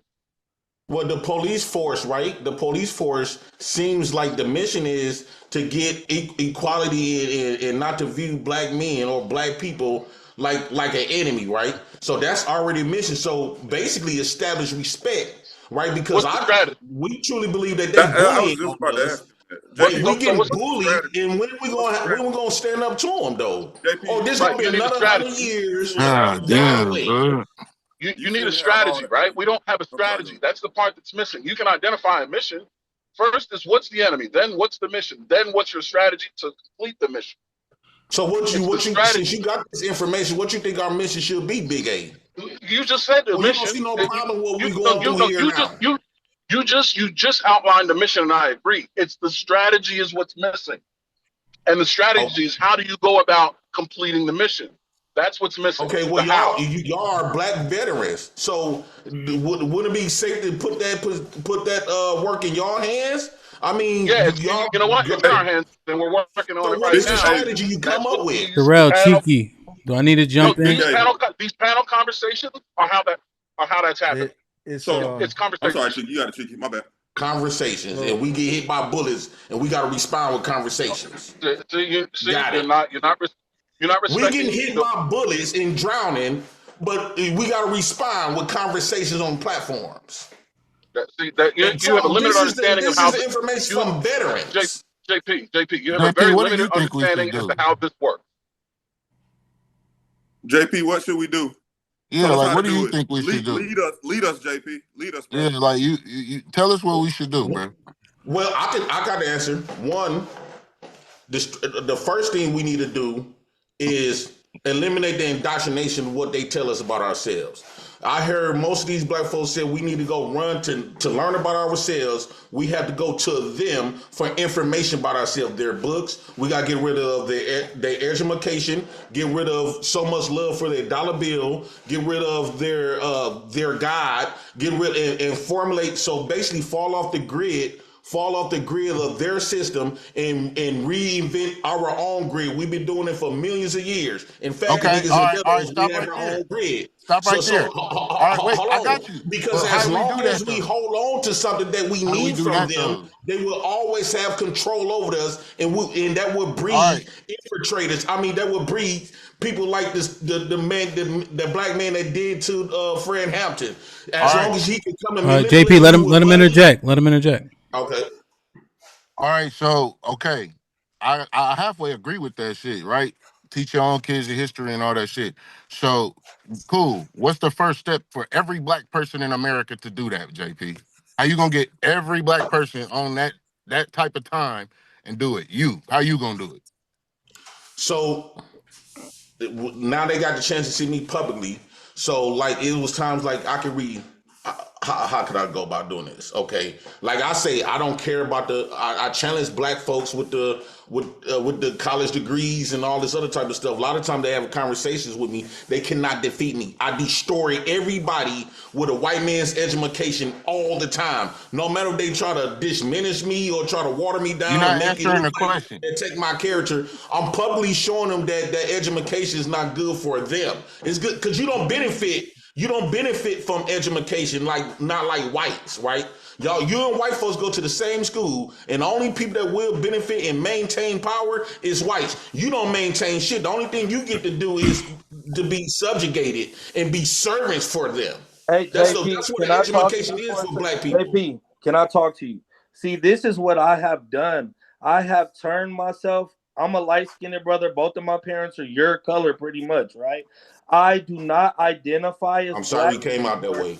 I do not identify as black. I identify as who we were before slavery. I know when the army is going to be created and who is going to create our army. I have totally been a reborn person, and I do not look at myself as a color in the crayon box.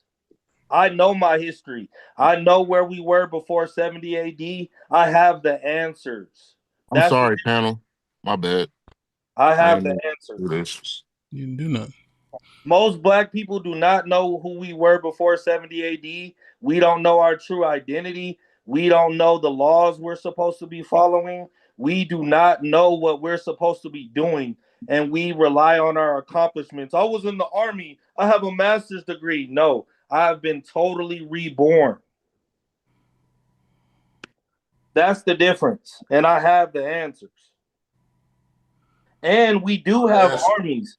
There's brothers who do have armies right now. Where is these armies located when these black men, we got black boys, now they went from targeting black men into grown black women, now they targeting our children.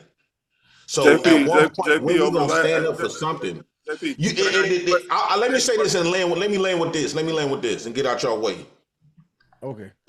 You got all this stuff that's happening publicly, and your women and your children is watching this, and they watching what you black men gonna do, right? And the moment they don't see no results of you black men standing up for yourself and your family, you then can't come on the next week talking about black woman, you need to submit to me, you need to be feminine. What? You basically getting your ass beat, and you ain't doing shit. How you gonna tell your women and children to respect what? What is you doing?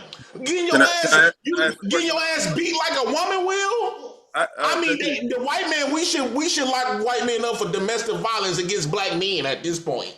Two questions for you, JP. Answer them in whatever order you want.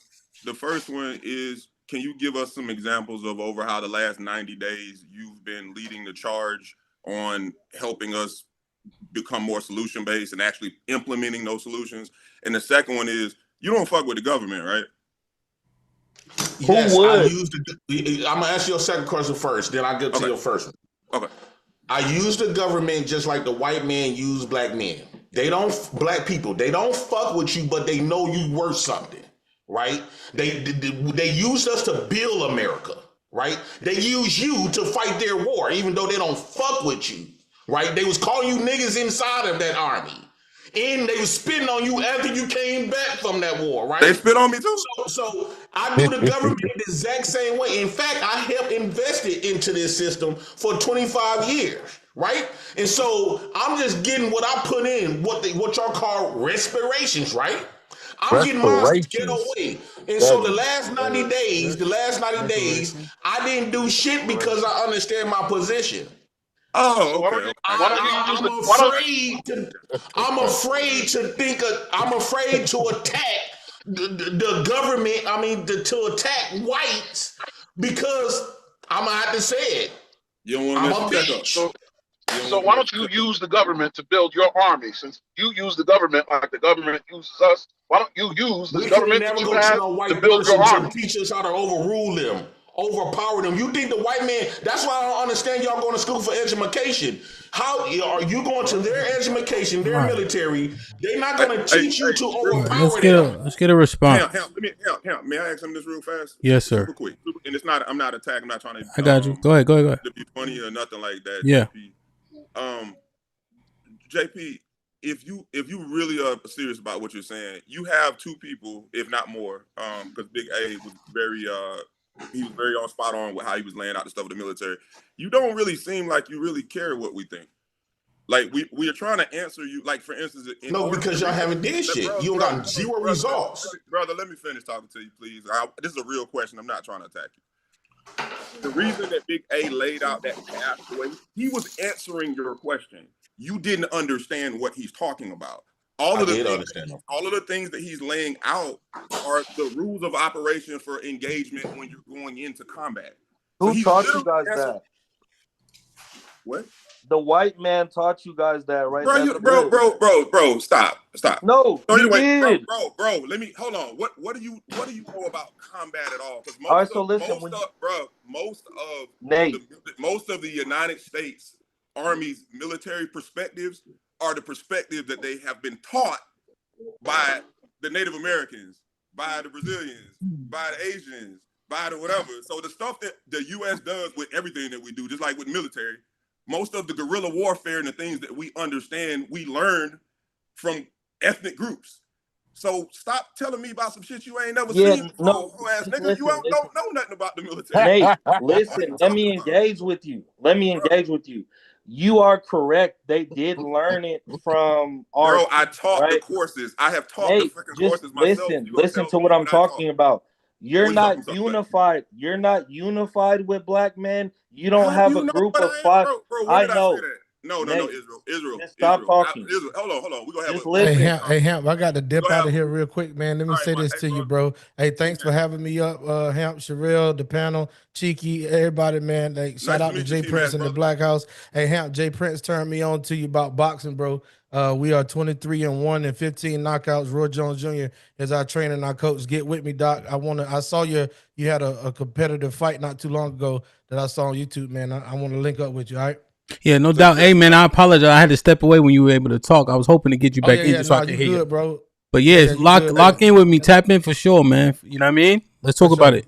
Easy. Bro, I'm sorry, Cheeky, you've been waiting for a long time. Yeah, brother. but Nate, you can't even have a conversation. A conversation. Hold on, Nate. No, I'm not gonna hold You're not a listener, so you don't have a group. I'm not gonna hold You're not a listener. You're a talker. No. I am a listener. Fine. I was in the middle. You're not a listener. That's fine. Thank you, Israel. I apologize. I'm not a listener. You're right. Okay, so listen to what I'm saying. No, I'm not gonna listen because I was in the middle of speaking and you interjected while you have an ego. I don't. You don't know me, bro. Would you like me to start doing attacks about what I think about you and I don't know you? You don't know. I mean, I can prove to you who I am. You don't know. I don't know you. You don't know me. You just want to talk, which is fine. Go ahead. No wisdom. JP No has wisdom. been doing Just most talk. of the time, No and I've wisdom. been listening to what JP has had to say. Most of what JP has, even if I don't agree JP with it, is I've been listening. cooking you, and he's not even on your level Bro, the last necessarily. thing that I'm worried about today is whether Israel thinks that I got cooked. I assure you, that's not the highlight of my day. Okay? It's not about what you're worrying about. It's just you don't have an army. You don't have an army. Period. Israel, bruh. Go sit on the JP, back. does Nate have an sit on the army? back of the bus. Does Man. Nate have an army? What For you black tell me if I have people? an army? Yo, come on. You got the floor. Yeah, I'm trying to go ahead, Israel. What are you trying to say to Nate? Just What I'm trying be to say concise. to Nate is okay. So he learned what he learned in the army, but he doesn't have 500 black brothers to fight against the enemy today. I got 750,000. I got 750,000.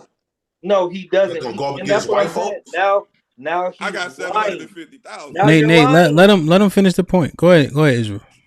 All right. And when you look at the Israelite groups, they do have thousands of brothers ready to fight the enemy today. When you look at IUIC, when you look at ISUPK, when you look at every Israelite group, they are the army for the black people, even if they're not accepted. They're really doing it. And I don't have beef with my people, but my people are not unified. And I do not go for BS and lies and smoke screens. I'm going to keep it to you 1,000% real every time. And I respect JP for his realness, for being real. Period. Go ahead, Nate. So you said that the Israelites were the black people's army. Give us some examples of how that's in place. When you look at IUIC, they have over 10,000 members in the whole world. They have like ISUPK has thousands of members. You look at all the Israelite groups, we have thousands of members. We are a real threat. We are the only leaders in the black community. We're the only leaders in the black community. This is a fact. The only leaders. Would you count the Muslim what do you call it? Nation of Islam. Would you count them too? Nation of Islam. The Israelites apparently are the only ones. I mean, the Nation of Islam I'm just is curious. very strong. I have a lot of respect for Minister Farrakhan and the Nation of Islam, and they're doing way more than the average brother. So Are they doing more than the Israelites? Respect. Are they doing more than the Israelites? Louis Farrakhan understands we are the Israelites. Are they doing more than the Israelites? But whenever I see the Israelites in Baltimore, they just standing out there screaming. Yeah, but the message is the only solution and the only answers. So the only answer is not to do work, but to just talk about the message. No, this is a spiritual and a physical battle. So if you don't have it spiritually, you're not going to have it physically. So calling black women hoes for how they dressed and screaming at them as they walking down the sidewalk, that's the inspiration that the sisters need to get right. Well, we all need decorum. We all need laws. We Bro, I'm all asking need you rules. about you. I'm asking you about how I've in New York, Philly, Baltimore, San Francisco, and Oakland, how I've seen the Israelites talk to random sisters who are just walking down the street. Well, I mean, you're supposed to show people their transgressions and their sins. You're supposed to show people where they're in error. So if you can critique how they doing. Hold on, JP. Let them finish. My bad. So if I saw you walking down the street, right, you personally, Israel, and I just start screaming on you because I don't believe that you're conducting yourself in a proper way as a man, would that be sufficient? And would you feel my love and go, damn, I appreciate this brother for helping me get my shit together? Well, I mean, when I listen to the prophets, right, I've changed my whole life. I started following the dietary laws. About me speaking to you, not the prophet. If the correction is correct, I will follow it and I will apply it. I have no ego. So I'm able to set my ego aside and be like, okay. Can you set your ego aside for a second? I believe you. Right. I'm not debating you. I believe you. Can you set your ego aside for a second and allow me to speak to you? I'm listening. All right, cool. The perception that you think that you have of me, or that you have of me, I think you're very wrong about it. I think you have that perception about a lot of people. I think JP has a particular perception about me as well. I think that everybody on the panel here is here with good intentions. And I think we all want to see some variation of change. I think we all have a different way we want to go about doing it. But I think attacking each other, especially when the reality of it is most people don't want to have an actual conversation. You're listening to me now, and I do really appreciate that. JP's kind of listening now, or whatever, but there's times when I actually did want to ask him real questions about his point, but he didn't want to talk to me, or he wanted to talk over me. I've seen him on here before. I know he spirited it. You know, it is what it is. But at the end of the day, I don't have a problem with most of what y'all are talking about. I agree with a lot of what y'all are talking about. I agree with more of what y'all are talking about than y'all realize. And it's actually kind of disheartening to be a person who is actively trying to make change, right? And maybe I'm not doing it the way JP thinks I should do it. Maybe I'm not doing it the way Israel thinks I should do it. But the number of people that I have that are thankful that I'm in their life and thankful for the fact that I am trying to offer some variation of solutions. I'm not talking to y'all about a solution. I'm just talking right now. There are a lot of people that believe that I have something worth saying and worth listening to. And there are a lot of people that I've helped change their lives, whether it was changing health or putting food on people's table or helping people's children get into schools or whatever. There's a lot of things about me you don't know. And it sucks because a lot of men and women who probably feel how I feel, we do want to help. We do want to give back. We do want to be more involved. JP's right. The veterans should do a little bit more than maybe some of the veterans are doing. There's a lot of stuff going on. And when the people who are doing these things, who are actively trying to do these things, come into these spaces and try to talk to y'all about it, you ain't trying to hear nothing I'm saying. You're not trying to hear anything Aaron's saying. You don't know anything about the military, and y'all both really right now to tell me what the military does and how it operates. I've been working for the fucking military for 30 years. There's things that I've not been in rooms with 2 different presidents. And I'm telling you that I agree with the bulk of the things that are concerning you. I may not agree with how we should rectify the situation, but I'm willing to have the conversation. But the thing about it is, right, with no judgment, right? I know that JP and I don't do the same things out in the community. I'm not taking away from what JP been doing in the community because I don't fucking know him. I don't know what he does. He doesn't know what I do. So why, when we're on these panels and we have these opportunities to create some kind of solution, to have some real conversations, we spend more time attacking each other and talking crazy to each other? I don't know, JP. I don't know what, like, I'm sure you said something about 25 years or something, right? I don't know what that was in relation to, but let's pretend like it's you retired from a job. I don't know. Well, Nate, before you go on, right? You have to give a self-assessment, right? So as indeed. So as an example, yes, sir. So as an example, you said the Israelites, all they do is X, right? Now, mind you, I asked what they do exactly. Well, you said what you saw was them doing X, Y, and Z, right? Yes, but I think what he pointed out to you is correction, and you hopped over the correction for the sisters who are dressed scantily clad as though that's the way they should present themselves, right? Well, secondarily, firstly, the military breaks you down to build you up, right? Correct. You know, oftentimes what happens to people who are willing to listen is I rebuke Israel, and if all you guys are sitting there, you can learn from me correcting him, which is why it needs to be boisterous and out loud. You know, when we went through a process, that process literally does the same thing, right? It's only hard but fair. So when you make that assessment regarding the Israelites, it actually interests me because me and you both know we used to that. So Nate, just real quick, it interests me when I see men saying men are being too harsh about their people doing the wrong thing. Well, right. I didn't feel that way. And if that's how it came off, that's not what I'm saying. But what I am saying is I'm not a tone police person, but I am a person that believes that how we deliver the message matters. Sometimes using a stick when you can use a carrot is the best way to do it. Agreed. And I personally don't believe in and you're right. We went through those processes and I did what I did for basic training and all the other spaces that I went in. But I also know you're a coach, Hamp. I know you're a coach. You don't coach all your kids up the same way. Correct. You got some of the kids get ready to coach them, and you can get in his face and his face mask. You say, "You little motherfucker, you don't get your." And then you got another one that needs you to pat him on top of his helmet a couple times when you're talking to him. And so, I never took away the totality of what it wasn't my intention to take away the totality of what the Israelites do.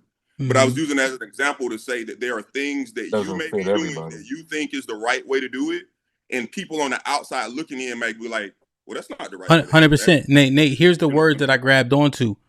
all you do is see. That's how you open the conversation with Israel. All y'all do, yeah. All you do is yell on the corner and etc. Right now, see. Here's the thing. Do you know what the Israelites align with? What book specifically? I do. I have a lot of the books in here. I haven't looked at them. Well. You know the Bible, right? Obviously, right? So when they adhere to the Bible, well, real quick, let me just clarify because remember, it's 500 people here, right?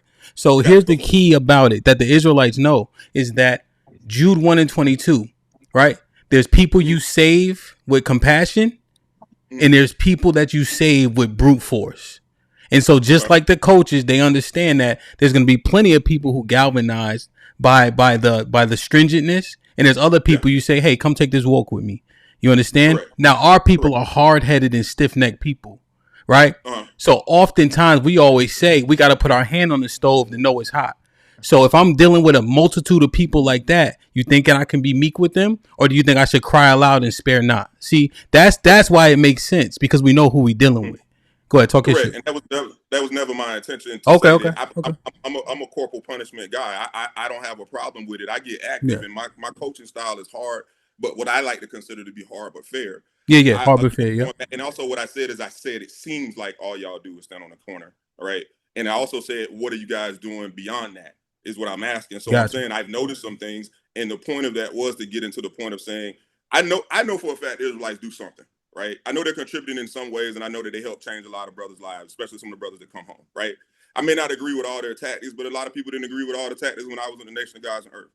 But my point for saying that was to bring it back to me and to bring it back to me and Big A in the sense of saying, we may be doing something different than what you're doing, but there's a purpose to how we're doing what we're doing. There's a value to it. That's the point that I'm trying to drive home. Okay. I'm not going to sit here. The nation of Islam, the Nation of Gods and Earths, the Nuwabians, the Israelites. We all do things a little bit different, but in the grand scheme of things, I think we all want what's best for our people. And the point that I'm really trying to loop back around to is the communication between all of us. I don't know everything that Israel does, but I do believe that he does something. I don't know everything JP's doing, but just how passionate he is, I believe he's doing something. They don't know me, but I hope they find some passion in what I'm doing. I'm telling you that I'm doing something. Okay. Yeah, go ahead, and then we'll get recent. Go ahead, Chief. So just for the sake of the context, sure. Nate said that in response to Israel asking if Nate had an army. So I don't want us to get lost as to why Nate said it, just to be fair or to the question or fair to that statement, it seems like, or whatever he said. Is from my understanding, Israelites do have their own, they have their own group of people that protect, right? Or is that a misconception?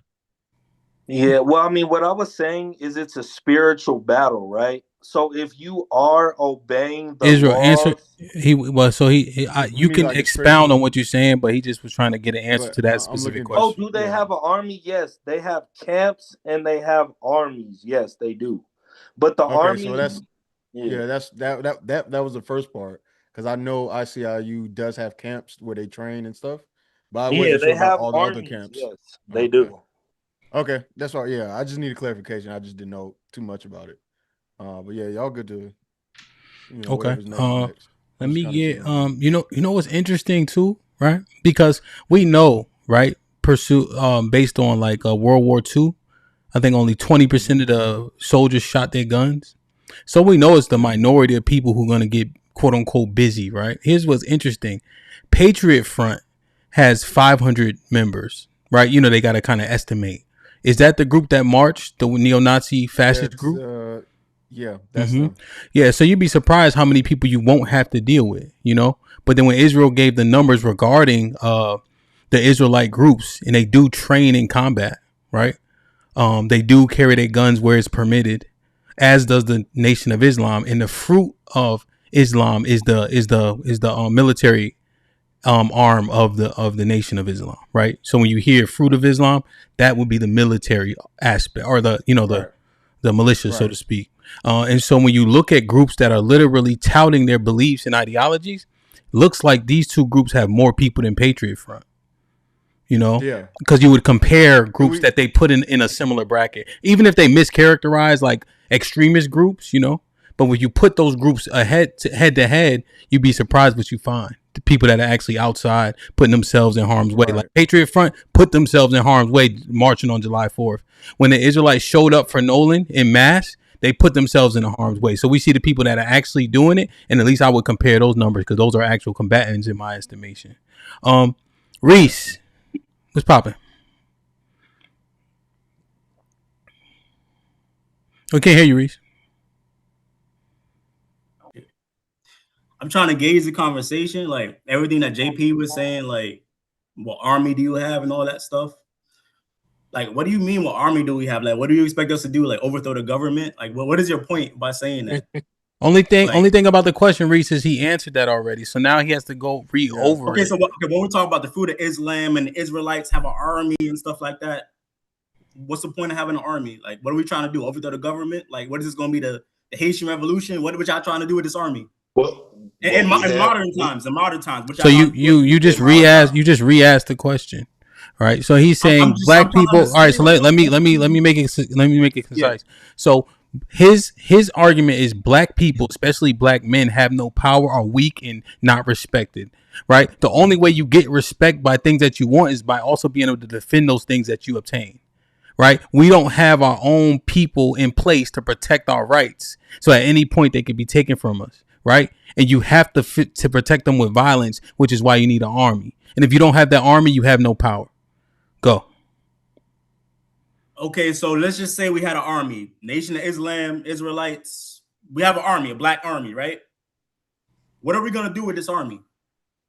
Did you hear what I said? No, I'm saying. What's the point in having an army if you're never gonna use the army? Did you hear? But that's the conversation. I heard what you're saying. You're saying a powerful people, because black people are not powerful because we don't have. Not what I'm formulating JP's argument. I'm bringing it down to one of his first points. Concise, yeah. I heard multiple examples of us having an army in 3 different sectors: Israelites, Nation of Islam, whatever. We're never going to use this quote unquote army. So what's the point of having an army? He's saying you need to have an army to start to enact things, right? So let's say you say, hey, we're going to do X. You're not going to do this anymore. Like JP is alleging that they are killing black boys whenever they want to, throwing them in jail however they want to. If black people had an army, you couldn't just treat them as such. You as an example, you notice a difference when and regardless of how people feel about it, just the effect that the Black Panthers had initially, carrying guns, knowing their rights, you had to approach them differently. Right, you had to respect the fact that they knew their rights and they were willing to act. So that's what JP's alleging. They don't respect us because they don't respect the physical prowess that we have and the violence we're able to enact. So that's his point. Well, okay, the Black Panthers, right? They were good. They were useful. I knew I shouldn't use the example. They were useful, but they didn't really enact no big changes that affected no type of. I knew I shouldn't have used the example. Whatever. I'm using that example. They didn't really move no needle as far as the black community. But it's okay, I got an example. What do you think about? Hold on, JP. What do you think about free food programs? Right. What do you think about the fact that was enacted and then the government adopts it and expounds on it? Do you think that those type of programs help people tremendously? Black, white, blue, purple. Yeah, but I'm saying that's because the government decided to implement that into the law. Well, they got it from somewhere. That wasn't because they were scared of a couple of Negroes. But I'm saying they got the idea from somewhere. When you said they didn't do anything, I just gave you an example of what was done and then expounded upon. You said they didn't do anything. They influenced the law that was enacted. That's huge, though, right? It was huge, but they didn't do nothing by brute force. Huh? What did they do by brute force that enacted change? What did they do? No, see, that's the thing. You have to presentation matters, right? Like right. if you see right, Reese, if we come face to face, right? Mm-hmm. How much you weigh? 205. Yeah, right. So you have to make let's say you say, yo, Ham, I'm tired of your shit. Let's get busy, right? Yeah. You gonna have to make a decision.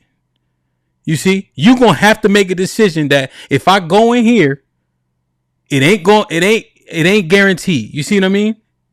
That makes a difference in how people treat you and approach you. You get mad at me, you might want to walk it Wait a off. minute. Or you might want to risk it all, right? And vice versa, Reese. You might Reese, you might whoop my ass though, you see? Yeah, but you don't know though. You see what I mean? I understand the analogy, but I highly doubt the United States government was scared of a couple of niggas and koofies with guns. Like, I don't think they were that intimidated. I don't think they were that intimidated. But Reese, that's the point. The United States doesn't have to do much in order to get things done. Cheek, don't interject yet. Don't interject yet. When was the FBI formed? I don't know, 60s, 70s. Well, you better understand the causation. See, that's the thing. You just saying things. I'm just saying, make sure you know the history. Because if you saying nobody's afraid, hold on.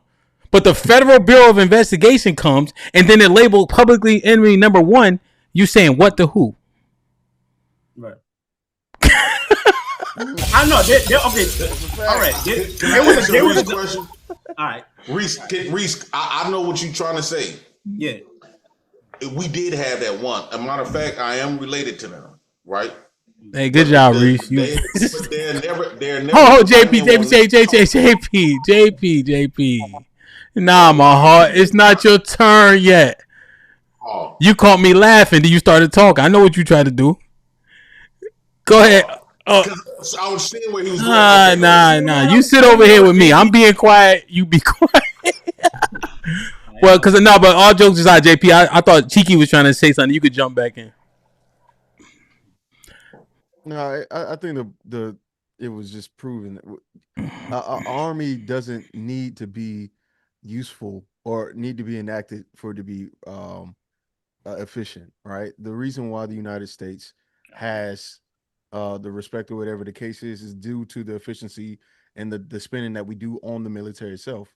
We don't go to war with all these countries, or the same reason why not every country, but most of the countries that are big countries have a nuclear weapon. It's not because they're saying, "Oh, we'll drop the bomb," but it's like, "Hey, this is a deterrent." Yeah, right? If it comes down to it, we will all we'll blow everything up, right? But having an army does matter, and it would definitely change the perspective or perception of what you can and cannot do to a group of people with that army.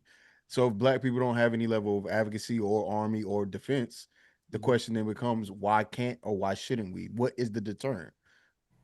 And to add to that, one, the reason why Black Wall Street, if it did exist, reason why it was taken down because you did not have an army to protect it. So that's why I question the leadership when people say in 2026 they leading and stuff. But if you don't got no army to protect nothing you build of something that gonna hold value, it's almost like being a dope dealer with a bunch of keys on a corner with no guns, nobody to ride for you. You gonna get got. So, but Reese, we had one black military that actually did use physical force, and what they achieved, they the ones ended chattel slavery. It was called the Gullah Geechees. The white man won't never teach you about the Gullahs because they don't want us getting no great ideas to emulate. Those like the Seminoles. And actually, that's my bloodline on my father's side. It's the Gullah Geechees out of South Carolina and all up through them ways, all the way up to Florida. But the white man rewrote history. Come on, let me finish my point. Go ahead. The white man rewrote history and made it seem like there was the Spanish, there was the Indian Wars. No, those were black niggas from West Ghana. They originated from West Ghana, and they never told that story. They actually physically fought them. The American government for over 120 something, I think it's like 100 and about 11 years. And they was the ones that ended chattel slavery. It wasn't Abraham Lincoln. It wasn't that biracial dude, Frederick Douglass. It was the Gullah Wars. And when black men, so when you said what have they done to achieve, well, they are the ones who ended chattel slavery. It wasn't none of them other people. It was the brute force from them Gullah Wars. That's what ended chattel slavery. And so where are the Gullah right now? They still live there. They're still living in a swamp, just like they did 200 years ago. What change have they done? They actually struggled real bad. This alleged freedom that the reason why we ain't getting lynched, our backs beat because of them. It wasn't because of no marching. It wasn't because of them going to their school. The enemy school getting their education. No, they went to war. And this is why I'm slightly trying to slickly reinvent that same fight of the Gullah Geechees. You should have no other mind but the mind of the Gullahs. You shouldn't have the Million Man March mind. No, they was up there begging. Martin Luther King begging. Have that Gullah in your heart. What does that mean exactly? What that mean? Yeah. Meaning that the so-called leaders that they told us that they want us to know, the so-called leaders that the white man wanted us to know wasn't violent. They were just begging, peaceful protesting, and all that other shit. But why? How come the white man never told us about the Gullahs? Go ahead. What's the response? What's the response regarding the Gullahs? Go ahead. My question that I'm trying to ask you, you said we should have the heart of the Gullahs, right? That's what you said. Yeah. It's literal Gullah. I live like 2 hours from the Gullah. They stay at. They're there now. They have their own heart.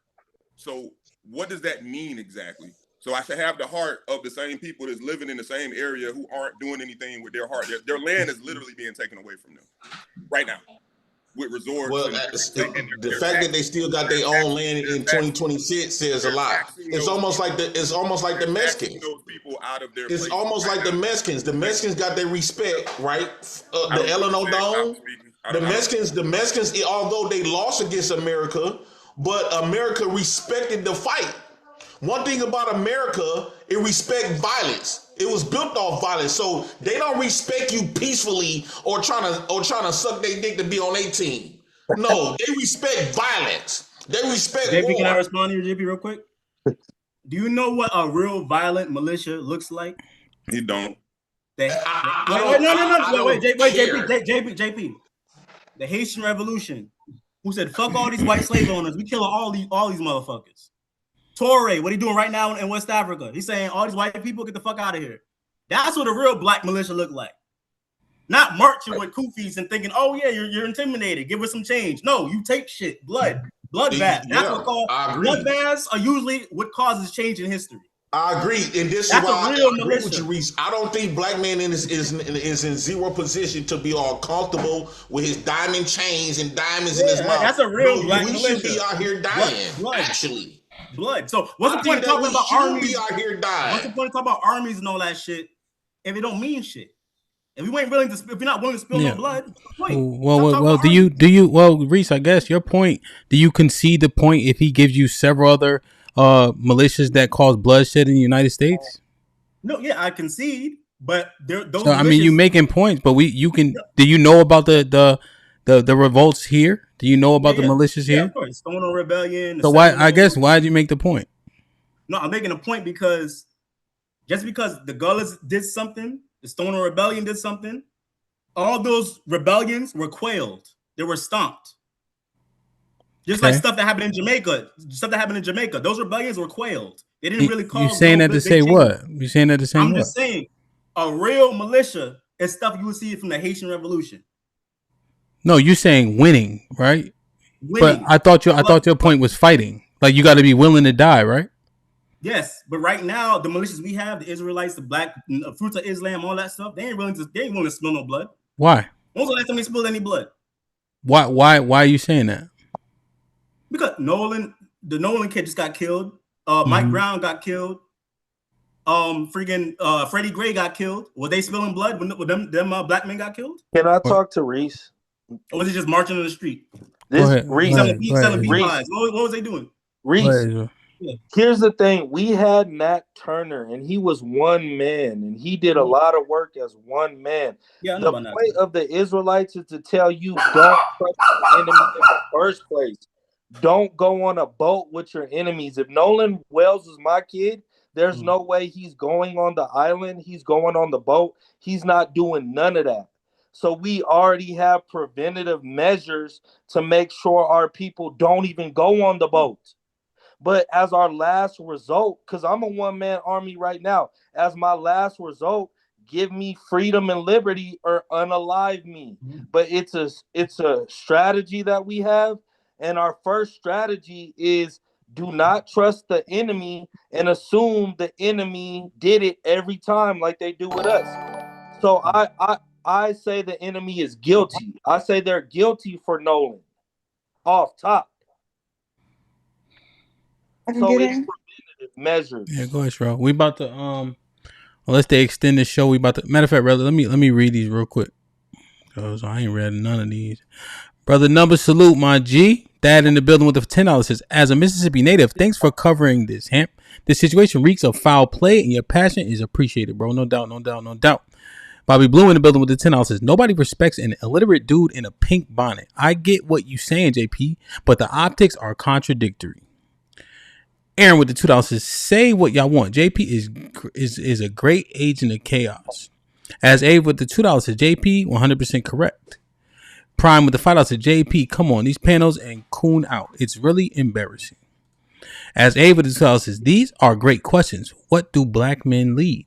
Just my 4 cents with the $5 says, JP, when the white men came and arrested you for possibly I didn't be bringing up anything. Bet Life with the $10 says, salute, Hamp, fellas, Relly. Nate Tyler, where you at in Jacksonville?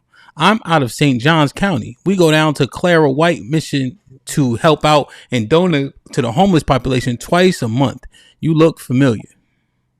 To that brother, yeah, I've been down there with the frat. We go down there at the Clara White spot, and then we had a spot off of 8th Street that we be feeding at. So more than likely you've seen me down there before. I used to be bigger too. I used to be a lot bigger, so you might be remembering the old me too.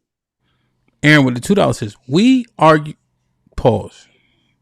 Aaron with the $2 says, we argue too much to get to get a strategy thinking. Black Dawn with the $5 says, welcome to This Might Be Stupid Hour. Why do you guys only do this on Sherelle's show? Aaron with the $5 says, the convo should be about how to protect black children more than we already do. But yet we talking about military camping, food drives, etc. Shaking my head. Reality with the $5 says, Moses Dixon had an army 1824 to 1900. Knights of Liberty. Go ahead, Sherelle.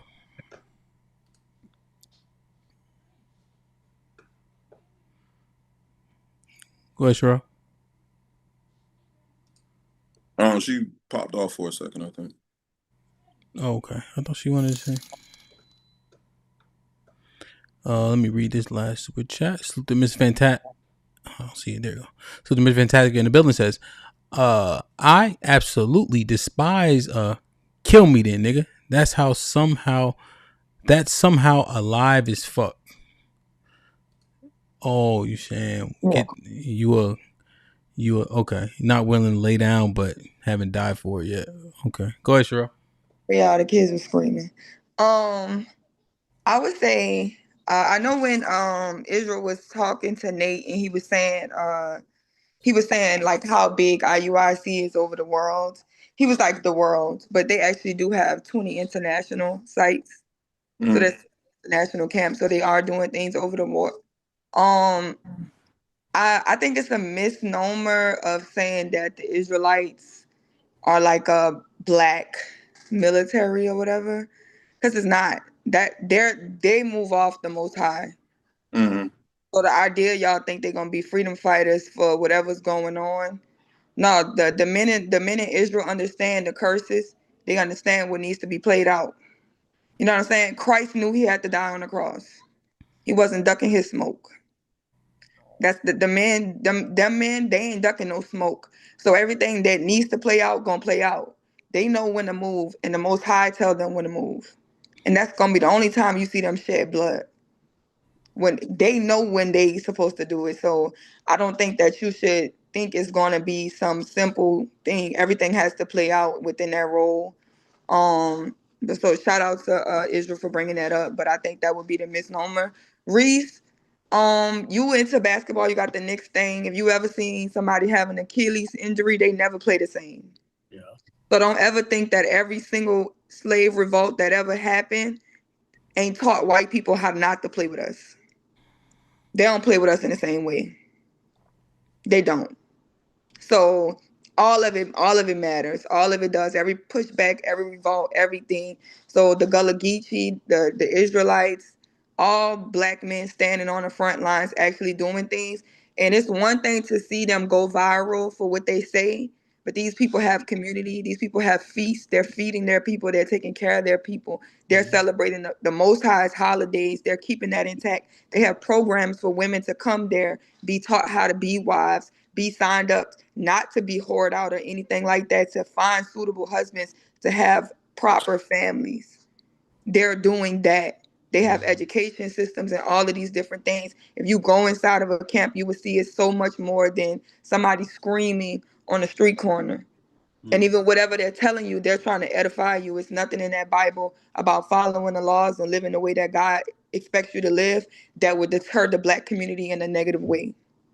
But we've allowed all other type of doctrine to come in and all type of other propaganda to come in, and we've been able to follow that blindly, and that's led us to a negative path. We ain't had that much pushback when niggas drop crack off in the neighborhood. But we got so much pushback for the niggas pushing what the Most High want us to do. We took that easy. So I would just definitely hold that to that. Other than that, Jay Prince have some valid points. You know what I'm saying?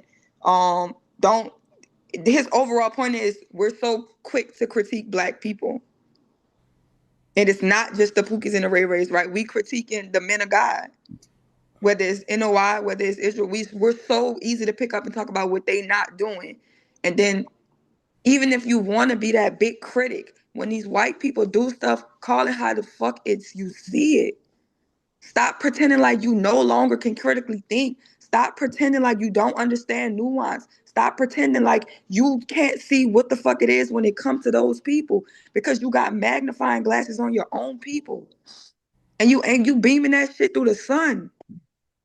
You burning us with the magnifying glass, and then you acting like you blind to all the bullshit that these white people do. He's just telling you to stand firm on what you're doing because it looks crazy. So that would be the overall message within that. So don't be just so crazy to disrespect your history. Like he said, we got our own selves into some bullshit we can't get out of. That's how you know the Most High put you here. You can't get out of it yourself. You niggas is gonna bow down regardless of what you think you're gonna do, or you gonna die. Ain't no way out of it. You got in it one way, that's the only way you can get out of it. So that's just the truth of the fact. And if you don't want to face that truth, we're gonna keep on arguing. But don't disrespect the men who doing what they supposed to be doing and they ready to go when the Most High tell them go. But they not moving on every dumb thing that happened in the street because they understand how the curse is supposed to play out. So that's what I have to say within defense of IUIC. So shout out to Bishop Nathaniel and everybody moving how they supposed to be moving over there in that camp. The floor is open. Wow, she is a wise woman. She is a strong woman. She is so wise.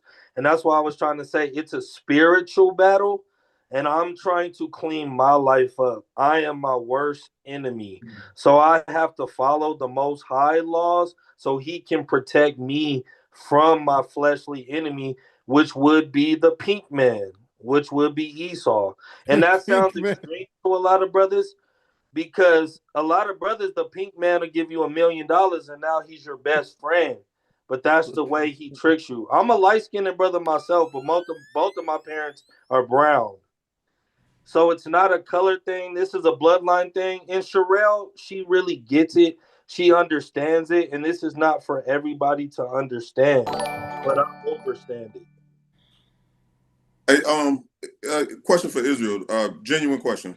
I've never had the opportunity to ask somebody this, so I'd like to ask you.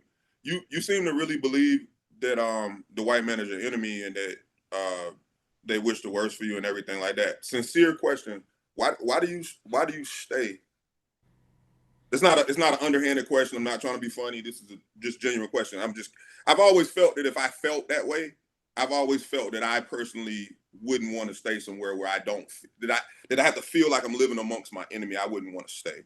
So I've never had the opportunity to ask someone who feels that way. So I'm asking you, why do you stay here if you don't believe this is that you have to live amongst your enemy? That's a good question. Well, the earth is given into the hands of the wicked, so they took over Africa, they took over Israel. China is not my people, so no matter where I go, my people are not in rulership until the Most High puts the children of God into rulership. So no matter where I run to and I hide to, I have to accept that in the kingdom is finally when my people will rule for eternity. So if I have to lose my body and lose my life now, my people will rule for eternity. But right now, if I go to Africa, the same people who sold me into ships, slavery, is going to rule over me. If I go to China, they're going to rule over me. So there's nowhere to run and nowhere to hide. I had a passport at 12. I went to Australia at 12 as a young black man. I went to Jamaica at 13. And ain't nowhere to run, ain't nowhere to hide. I had a passport since I was 12. Is the white man still considered your enemy no matter what continent or what country you're in? Yeah, this goes back to Jacob and Esau in the book, and we've been enemies since Genesis. We are enemies. Like it goes back to Jacob and Esau, and yes, the pink man is the enemy. The red man, who you can see the red through his skin, he is the enemy. It is what it is. Straight up and down. To what extreme would you go to be not dependent on the white man in any shape, form, or fashion? First, I have to win this spiritual battle, and then that's where being saved comes from. The Son of God is gonna save us from this battle of Jacob and Esau. God is going to save us from this, and no man can save us. Martin Luther King couldn't save us. Malcolm X couldn't save us. This is the Creator's doing. You know, I understand what you're saying too. There's a thing I have this fixation, this fascination with people who are committed to like really living their.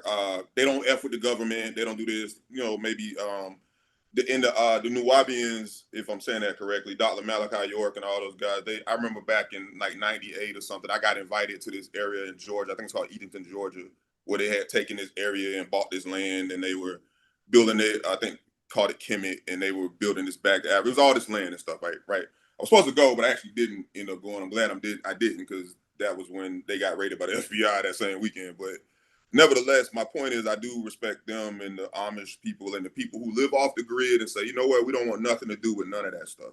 So the way you dress, back to you, Israel, the question is the way you dress, the way you eat, the cell phone that you're probably using right now, the internet that you're using. When you're saying you're trying to, you reference something about the physical, the flesh. Are you saying that as you grow and learn more about mastering that, that's what will allow you to relinquish more of that interaction? If I'm making sense, does that make sense? Yeah, and here's my thing about the government. Like, I used to have a criminal record. I had a felony and 9 misdemeanors. I went to the courthouse, paid $1,700 to get rid of my felony. I got rid of my 9 misdemeanors. Got rid of a felony for $1,700? I've had a job. I have a business even registered with the government. I'm not saying that. I just know my people are in a punishment, and a lot of us are comfortable in our captivity. And it's not that I'm anti this, the government and all that. I'm just saying, like, what God has promised us is that the people who rule the earth now are going to get double the slavery that we got. They're going to get 1,000 years of slavery, and they're going to be destroyed. This is in the book of Obadiah. So right now, I'm just aware of my captivity. I'm aware of my punishment, and I'm being as smooth as a serpent, harmless as a dove. So, I mean, I deal with the government. I have a speeding ticket. I got to go to court for my speeding ticket. But when I look at that judge, I see the devil. I guess, but 2 quick questions to that. One, what does that mean in your captivity? And 2, is it, and this question can be anybody on the panel that wants to answer it, is it fair for us to assume that all white people are the devil? Is it fair for them to assume that all of us are whatever? I think we're already at that point. Especially white men. Yes, yeah. I would say white men. Thank you, Cheeky. I definitely want to hear what you have to say on that, if you don't mind. I think we're already at that point. I think the fact that there's been a rise in far right and white supremacist beliefs and almost a takeover in the Republican or the right the far right or the right party is a problem. I think the fact that big names are like Tucker Carlson and others are pushing this idea of the great white replacement theory, right? That this idea that they're being replaced because of people of different nationalities and ethnicities. I think they already see us that way, and it's a growing idea. So we're already at the point now, right, where white people are making it more clear, more plain that they see us as enemies because they think we see them as enemies. So But I don't why do you know. think do you think that they have validity to think that we see them as that? No, I don't think they have validity to think that because there's nothing, there's nothing that anyone of color has done to be in power to oppress or do anything. Now they can When you have say in power, ideas. you mean like government stuff? Yeah, right. So when you look at Congress, when you look at the Senate, when you look at the military, when you look at anything involving any actionable reason or power, they still maintain majority of that. So I'm not sure where the threat is coming from. So all right, so bring it down on a lower level, right? Just for conversation's Sure. sake. So you have Yeah, sure. imagine this. I'm a white dude. I Okay. work at a factory. I dropped out Yeah. of high school and I was in 11th grade. Whatever, right? All I do is go to work at the factory. Got my white wife. I don't bother nobody. I got my little trailer out in the cut. Whatever. Mm-hmm. You Georgia boy, you know what I'm talking about. Yeah, I agree with you. Yeah. So for some of those guys, right? For some of those type Yeah. people who are seeing the stuff that they see when they see their coworkers, who are maybe somebody in their family got robbed, maybe some tragedy happened at some point. Somebody got robbed, somebody black beat up somebody, whatever it is, somebody showed Sure. them death, whatever, right? Not the Mm-hmm. people who are in the highest form. I'm just talking about just regular people. They don't see I don't believe that they see the deepness that we see because of what we've been through as a people. We see the I tell people about conspiracy theories. I say that because of the conspiracy theory, everything ain't a conspiracy theory. Some of the shit has been true, and some of it's not true. But you can't fault my people for being concerned about stuff because there's been times we probably should have been concerned and we weren't. But I guess the point that I'm trying to get to come back to the white dude is to say for those white folks who aren't that don't give a shit, because you know, it's white folks don't give a shit about none of that shit. I'm not saying they're not racist. I'm saying they don't give a shit Yeah, about but the just government. They like don't care about none of that. politics. All they want to do is ride their motorcycles and do whatever. For them, I think that they may be having a different experience than and their experience, they may feel like their feelings are not valid, are not being validated. You got a bunch of liberal white people telling white women saying that white men, everything's their fault. You got black people on award TV shows saying it's the white man's fault. You got white women at the LGBTQ awards saying it's the white man's fault. I'm not saying that they're wrong or right. I'm strictly speaking to, I'm playing devil's advocate.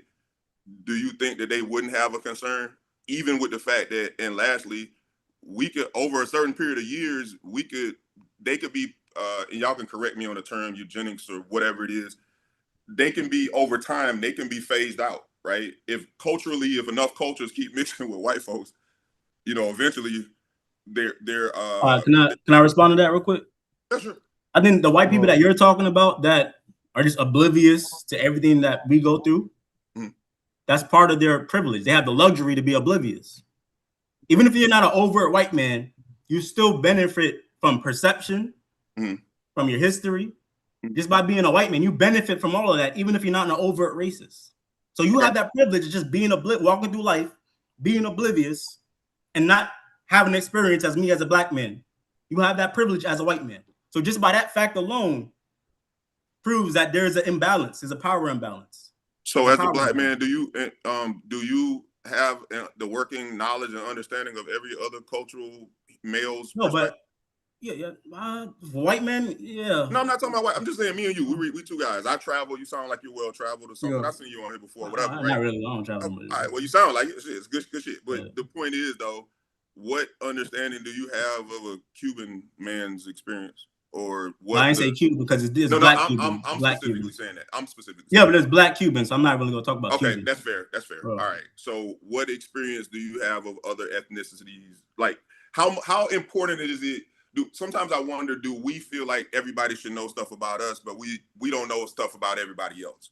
I'm not saying anybody's wrong. I'm just saying. I know this because I know even niggas think like this. If you see two black men in a hoodie at 1 a.m. in the morning, walking down the street, you're gonna kind of like clench up a little bit. Absolutely. If you see two white boys in a hoodie at 1 a.m. in the morning, we're just gonna be like, whatever. No, I'm not. Like, even niggas got that perception. So I know the on fact. what side of town we at. The white boys. Nah. I don't care. I know even the fact that even niggas have that mindset. Yeah. If we had that mindset, imagine a white woman or a white man had that mindset. I mean, but that speaks to my point, though, isn't it? Isn't it fair to it's ingrained. I'm sorry. Huh? I said it's ingrained. It's been ingrained in us for too long that we have a perception of white men that's different than the perception of black men. It's just how it is. Just playing devil's advocate, at some point, would they not start thinking about self-preservation? Is actually my question, and I don't care who answers it. It's just at some point. When haven't they? I mean, well, that's true. I mean, they got sent to the Caucasus Mountains, and the last time I checked, they had to figure some shit out. 50 years ago, if you whistled at a white woman, you get lynched. Last time I checked, so they always had a perception of self-preservation.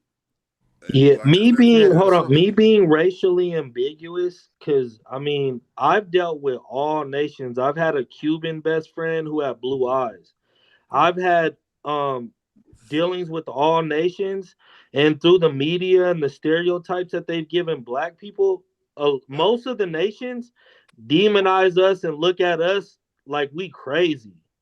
Like we're a peculiar people, like we're nuts. And it doesn't matter your degrees, your master's degrees, you a black lawyer, you a doctor. These nations, they really don't love us. And we have too much love for them. So how I do it is I look at them the way they look at us. Isn't that just perpetuating the cycle, though? Then that just kind of can I say something? But that's the thing. Yes, sir. The cycle, it doesn't get to break. Like you can say, oh, French fries ain't chips. Chips ain't mashed potatoes. All that shit is potatoes. I don't give a fuck what shape you keep manipulating something to be in. What it is at its core is what it always will be. I don't care what you makeshift. Yeah, if the devil has a seed, the seed produces the devil every fucking time. The devil ain't producing other shit than himself. If the devil has a seed, it produces the devil every single time. He dropped the seed gonna grow up to be the devil. He ain't creating no new shit. It ain't no new cycle. What you are is what you always will be.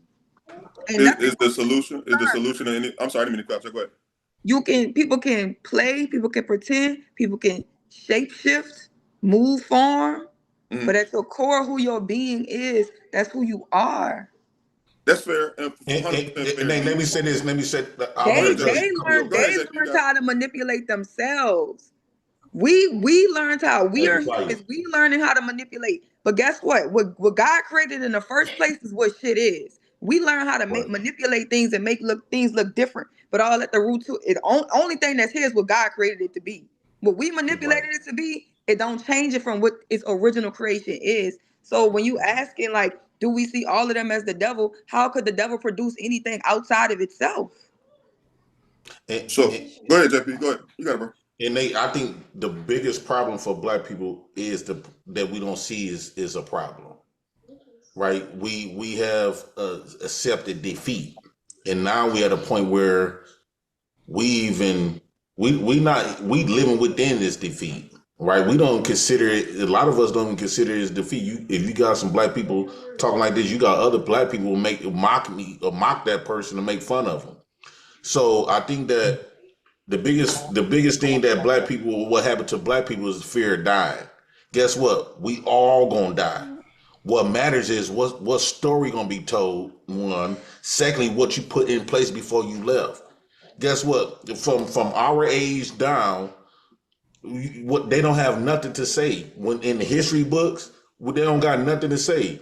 Just some more niggas that used to live from the age of from 1980 to about 2030 or 2050, right? We're gonna say that to 2050, y'all didn't do shit, right? But if you go before the 1980s, you had the million man marches. No matter what they did, even the ones that I could downplay, they still did something, right? But the ages from 1970 to 2050, they didn't do shit. They lived their life they lived their life, didn't do shit. And the war is still on them. But those group of people that didn't do a motherfucking thing. Is it possible that there may be some things going on that you might just I don't know why we so comfortable. You think that you gonna live forever, right? So at one point we're gonna die. So if you know, with that understanding, if you know you're gonna die, and you in an active war, I'd rather participate in that war. It don't matter if you don't participate or not. It's still a war against you. They not only just your physical, they taking you away from your family. They doing it to your kids. They turn your sons gay. Your sons wearing purses. Your daughters, they telling them that they can have babies at 13. Your sons, they telling your sons that he has the right to remove his penis, and you don't have, and all you thinking about is, as long as I gotta go to work and everything. You talking about the average person? Bro, it's a war against you. They got different type of methods of warring against you. I agree with you. I agree with you on that. But my question though is two things with you. Is there things going? Do you think there's things going on that you just may not be aware of? You personally, I'm asking a question to you. It's not the fact that I'm not aware of it. A lot of times I'm afraid to be aware of it because it's going to urge me to do something that I'm afraid to do. No. Oh, let me be more specific then, brother. What I'm saying is, the question I'm actually asking you is, I referred to HAMP as my brother earlier. HAMP and I are in the same fraternity, right? And so I knew y'all was talking about frat. I got you. And so my thing is this: I know that locally, my chapter, and then as well as the state of Florida, and then nationally, there are mandated programs and things that we have in place that across the nation, across the world, because we have international chapters, we are doing these things, right? And is it possible? And I'm sure you may have heard of the D9, right? So there's 9 organizations altogether, and everybody's doing something. Everybody's trying to give back to their community in some shape, form, or fashion. So is it possible that some things are locally going on in your city that are addressing some of your concerns, and maybe you just don't know about it because you don't fuck with them type people? No, I think that they not doing what's supposed to be done because they're not doing it the way you. Hold on, let me finish my answer. I'm agreeing with you, bro. I'm agreeing with you. Okay, the reason why, let us say Frat's doing all these people doing stuff. One thing I didn't hear, if they was doing something, I didn't hear on the news white folks is complaining saying, okay, we got these group of black men, these group of black people is attacking us in some forms of fashion. We not hearing out of that. So when you saying that these people are doing something, might be doing all it is, and I'm just not aware of it, that would have hit the main news immediately, where everybody would have known that these black people is attacking them.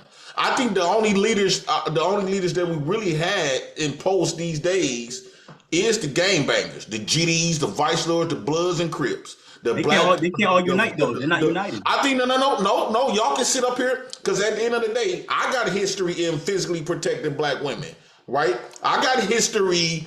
I'm just saying, I got a history of protecting, being with my homeboys, sliding with my guys, right? I got a history of that.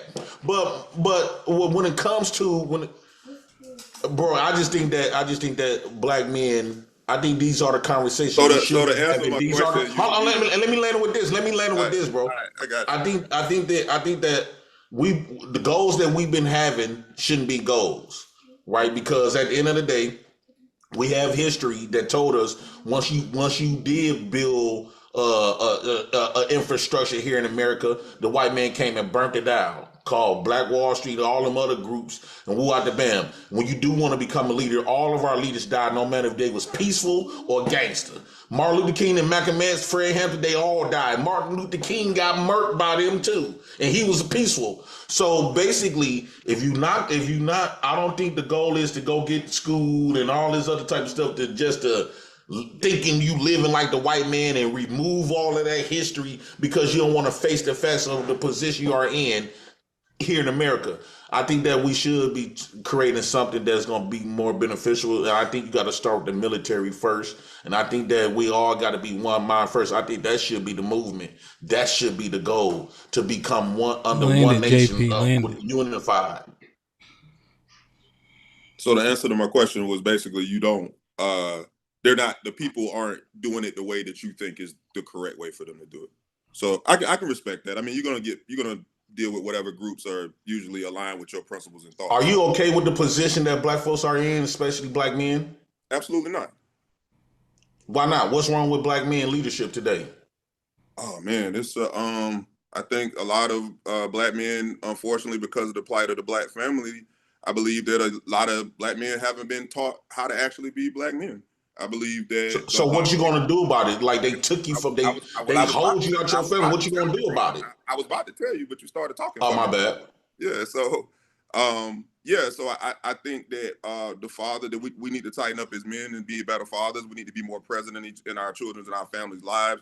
We need to get back into letting I think we need to get back into letting the black collectively as a village. We need to be okay with other good folks being able to correct our children. I think we need to come together and work as a better cohesive unit. What I'm talking about first to you, I don't know if you want me to say something militant and wild. No, I'm saying in order to stop these people from taking away building on your family, it's not the woman you got to address or black men that wasn't there. You got to address that system. I think we keep ignoring that. Hold on. Let me land with this. No, because wait, because you keep saying this. I just wonder about like it just feels, and I'm saying feels unserious. Like all this about like the Bloods and the Crips. Why people keep getting arrested if they so militant? If people are such crash out oriented, how you keep going to prison? You see, I'm thinking if you said you so-called allegedly did a whole bunch of things, why does it stop at Jake? Why does it stop at police? Where does all this bravery go when Jake pull up on the block or whatever y'all call him, 12 and all that? No, in order to be effective, you have to be organized, right? You have to be in sync. That shit is foolish. You got so many people not even knowing why they beefing with each other. We need an order and structure in a whole lot of things, up to and including whoever thinks they militant. You know, you need order and structure when it comes to our families. I mean, we are so unorganized and we just saying shit. 100%. JP, the thing is, I think that's what everything in black groups in America, because they wasn't taught how to fight. Black men wasn't taught warriorship. And nowhere in the white man's education have gonna teach black men how to warrior. So when they do create something, yes, it's gonna be misdirected. And they're not gonna have it. They're not gonna have that masculinity. But JP, I hear what you're saying, and then you'll say in the next breath, right? The brothers who in the military are X, Y, and Z, right? So where do you learn these so-called tactics from? What do you know how to do that's violent and organized? If I wanted to teach you about combat, or teach you about hold on, let me respond to him. JP, if I wanted to teach you about close quarters combat, or if I wanted to teach you how to operate, I wish I could have a conversation where both of us don't have to worry about the controls. Just because you got the controls don't make you right. These platforms. What are you saying? Wait. Retract that statement. Wait. Retract that statement though, right? Because I said just because you have the controls don't make you right. Yeah, but don't wait. Well, let me just tell you this. No, it's not every time. It's not every time. Now, here's what I haven't experienced in a while. People making those type of statements, right? So no, people get to talk, right? Until they over talk, and then I have to interject, right? So now it ain't about control, and I don't know why you said make me right. We about to have the conversation to see what makes the most sense. Okay. Right? So that's what I'm saying. But you can't just go on long soliloquies, though. Make it make sense. I'm trying to make it. Well, what's soliloquy? I mean, your whole movement is soliloquy. Soliloquy. It's all talk. No. Do you know what a soliloquy Even is? with the Israelites. Do you know what a soliloquy is? I use that word on purpose. I'm saying no. I'm saying a soliloquy is when a person has the floor for an elongated period of time to the point they just start talking to themselves. Right. So what happens is when you get the floor, you'll say, I have a question, and then you'll just make a statement. Right. That's not something that should happen. So now if you want to address what I'm saying, just address it directly. You don't have to say I have the controls or anything like that. That's unnecessary. Yeah, but this whole time, I was trying to speak, right? Other people, men on this platform had like a half hour to speak, but then when I keep getting cut short, and this is why a lot of times when I do speak on your platform, it might seem like I'm saying a bunch of bullshit because first off, I got to rush my whole fucking thoughts off. I don't mean to cuss on your thing. It's still respect. That's how I like. That's how I like it to be done, and often gonna express how I feel about the situation. 100%, and just be accurate, right? And what also happens is HAMP will say this what JP means and clarify it quite often, right? So let's just be honest in the assessment. Now let's have the conversation that we was having without the pre-qualifiers to try to skew the opinion. No, I'm not trying to skew. No, I'm keeping it with What were we saying? Black groups. What I'm saying is all of these. What are you saying? Huh? I forget what we was talking about. All of these black groups. It don't matter from the NOI. It don't matter from the Israelites. It don't matter. I think that the organizations, the black community, is more bolder, right? They a lot more bolder than the ones that actually did have all these cops that got deleted by Israelites. It wasn't from no NOIs. It was mainly from the street guys. Y'all can hear me? Yeah. Y'all can hear me? Yes. So all of these white people that did get something physically done to them, it wasn't from no NOIs, it wasn't from no Israelites, they was from them gang members. It wasn't from them organizations, right? You can say that they go to running and stuff, but they grew up around femininity, and then they've been misled and bamboozled, but it's something that's innately inside of a thug to realize that these people is not my friend. I shouldn't be the most people that don't receive the white man's education or don't believe the white man's story is the niggas in the ghetto. So they already at a good start. They just need to be led correctly. That's all it is. The people that got these college degrees, a frat, basically a educated legal game, right? They don't want to call it that, but they more further away from themselves and further from the truth than the gang members. So we're not gonna sit up here and pretend like the gang members didn't bring no value, HAMP. They really did. They just been misdirected. They wasn't raised with a warrior upbringing. So we didn't have, unfortunately, black men across America continent didn't have no masculinity and warrior upbringing. We was raised to submit. That's all what we was raised to do is to submit. Go to school, get education, go work, basically go slave, and then follow the rules of the land, the laws of the land. Basically be subservient. We wasn't raised to sit across that table from the government to create our own flag. We believe in we don't got our own God. We don't got our own God. We the only race in the globe that got to share God with our enemy. Mm-hmm. Yeah, hey, JP, you know what? I love JP's passion, and brothers like him, if he was trained like Tyler, that would be a dangerous thing with his mindset. But the thing is, we don't even understand that the God of that book, he doesn't love Esau. He only loves us, and they tricked us. It's all trickery. And brothers like Jay Prince, with his attitude, he needs training. He needs discipline with that attitude, and he needs education, like real education, not indoctrination or the pink man's education. But I do love JP's spirit, and his spirit is going against that enemy. But he needs the knowledge like a Tyler, the knowledge like a HAMP with that spirit. And then boom. Boom what? Like boom, we have then the nuclear bomb. Because the spirit that JP has is he knows these people ain't your friends. These people are the dusty, evil enemies. But it's just he needs that like war training that a brother like Tyler has. I need the war training that a brother like Tyler has. But Tyler can't trust his enemy. I think that's the problem. No offense, Tyler. No, go ahead, brother. Finish up. Because your enemy is going to be the one in the end to give you that mark.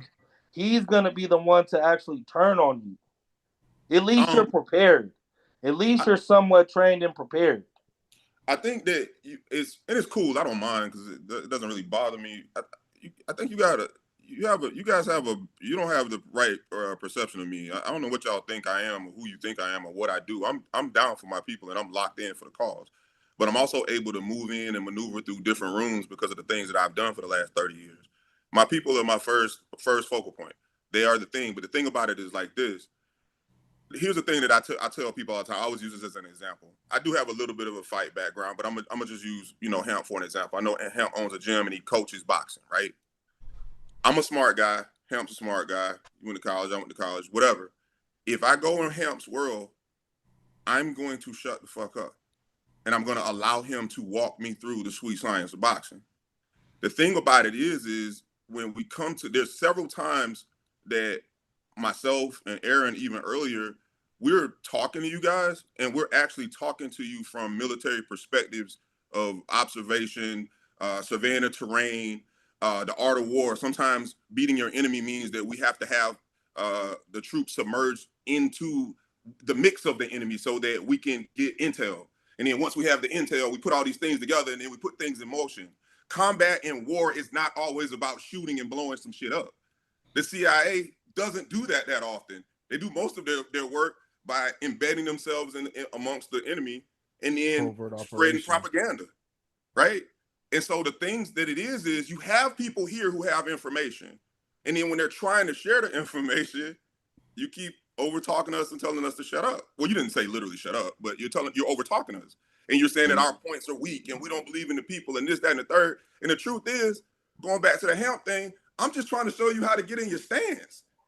We can't even talk about fighting and uppercuts and this and that when you don't even know how to hold your hands yet. So I'm trying to give you the game. I'm going to try to give you the game. But because I'm not speaking the way you speak, it went to the question I asked earlier, just referencing back to JP.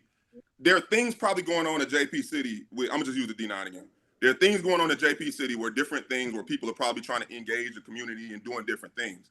JP may not align with that shit. He may not like how they doing it. So since he don't like how they doing it, he ain't even trying to hear the shit.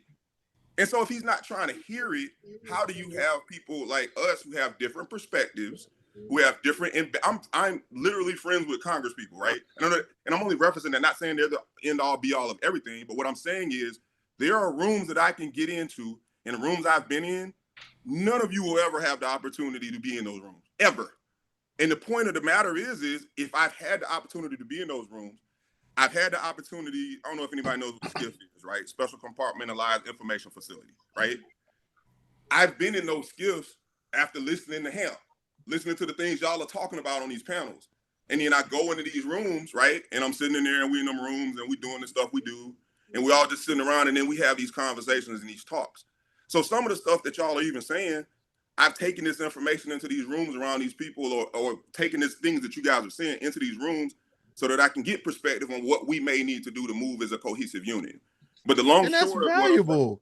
So like, why do we? And that's like, but that's super valuable. So like, why even? So like, I don't understand this hyperfixation on just one aspect of civilization or creating a civilized nation or whatever you want to call the black movement. If Jay Prince wants to be Secretary of Defense and go and be the AKA Black PXF, fine, but we will always need a Nate to do the politicking, which is why the U.S. relations across the nation, when it comes to Iran and other, they play politics is important. You can't get rid of politics. We can't just force. We can't just force our way through things, and because we don't have the manpower, we don't have the funds. War costs money. Like there's so many aspects to civilization and how to run a nation that if you're not even familiar with just the basis of it, then you'll completely bypass the offering that Nate just said. He's got connections to Congress. You know what? Hold on. Why would we even? Hold on, I get. Why are we bypassing that? That is a big deal. Hold on, Israel. Hold on, Nate. What is happening? I get what Nate is saying, but like I said, my stepfather, he has a master's degree. He's been an attorney for 30 years. My uncle is Robert F. Smith, who's worth $10 billion, a black man. It don't matter how many rooms you gonna get in, them people is gonna snake you in the end, period. But that's So, where I go I down. like what That's where you're I go down. saying, but That's they're where gonna I snake go down on you. the cause. If I'm fighting Go the check cause, that right? chicken. If we're working together as a team, right? And my job is I'm gonna go into those rooms. I'm gonna be the intel, right? I'm gonna be the secret spy. If my cause is I die while I'm doing that, then maybe you're right, Israel. But if I'm getting the information to give back to my people on how we need to maneuver, but you're not even gonna listen to me because you don't want to hear what I have to say, then what are we talking about? I will listen to you, Nate. Let me say this right quick. Israel, Nate, let me you're say this right quick. valuable. Nate is very valuable, and I'm gonna shut up. I wouldn't necessarily believe that. Go ahead. I wouldn't say that you're valuable. I get what you're saying, but I think you will be the infiltrator that you speak of. Because one, you publicly saying this that you be in these rooms as if these people not going to see you in these rooms. So to come in to pretend like you are our brother like that, bro. At the end of the day, you work. You signed up. You signed up for 35 years of your life for the government, the whole opposition.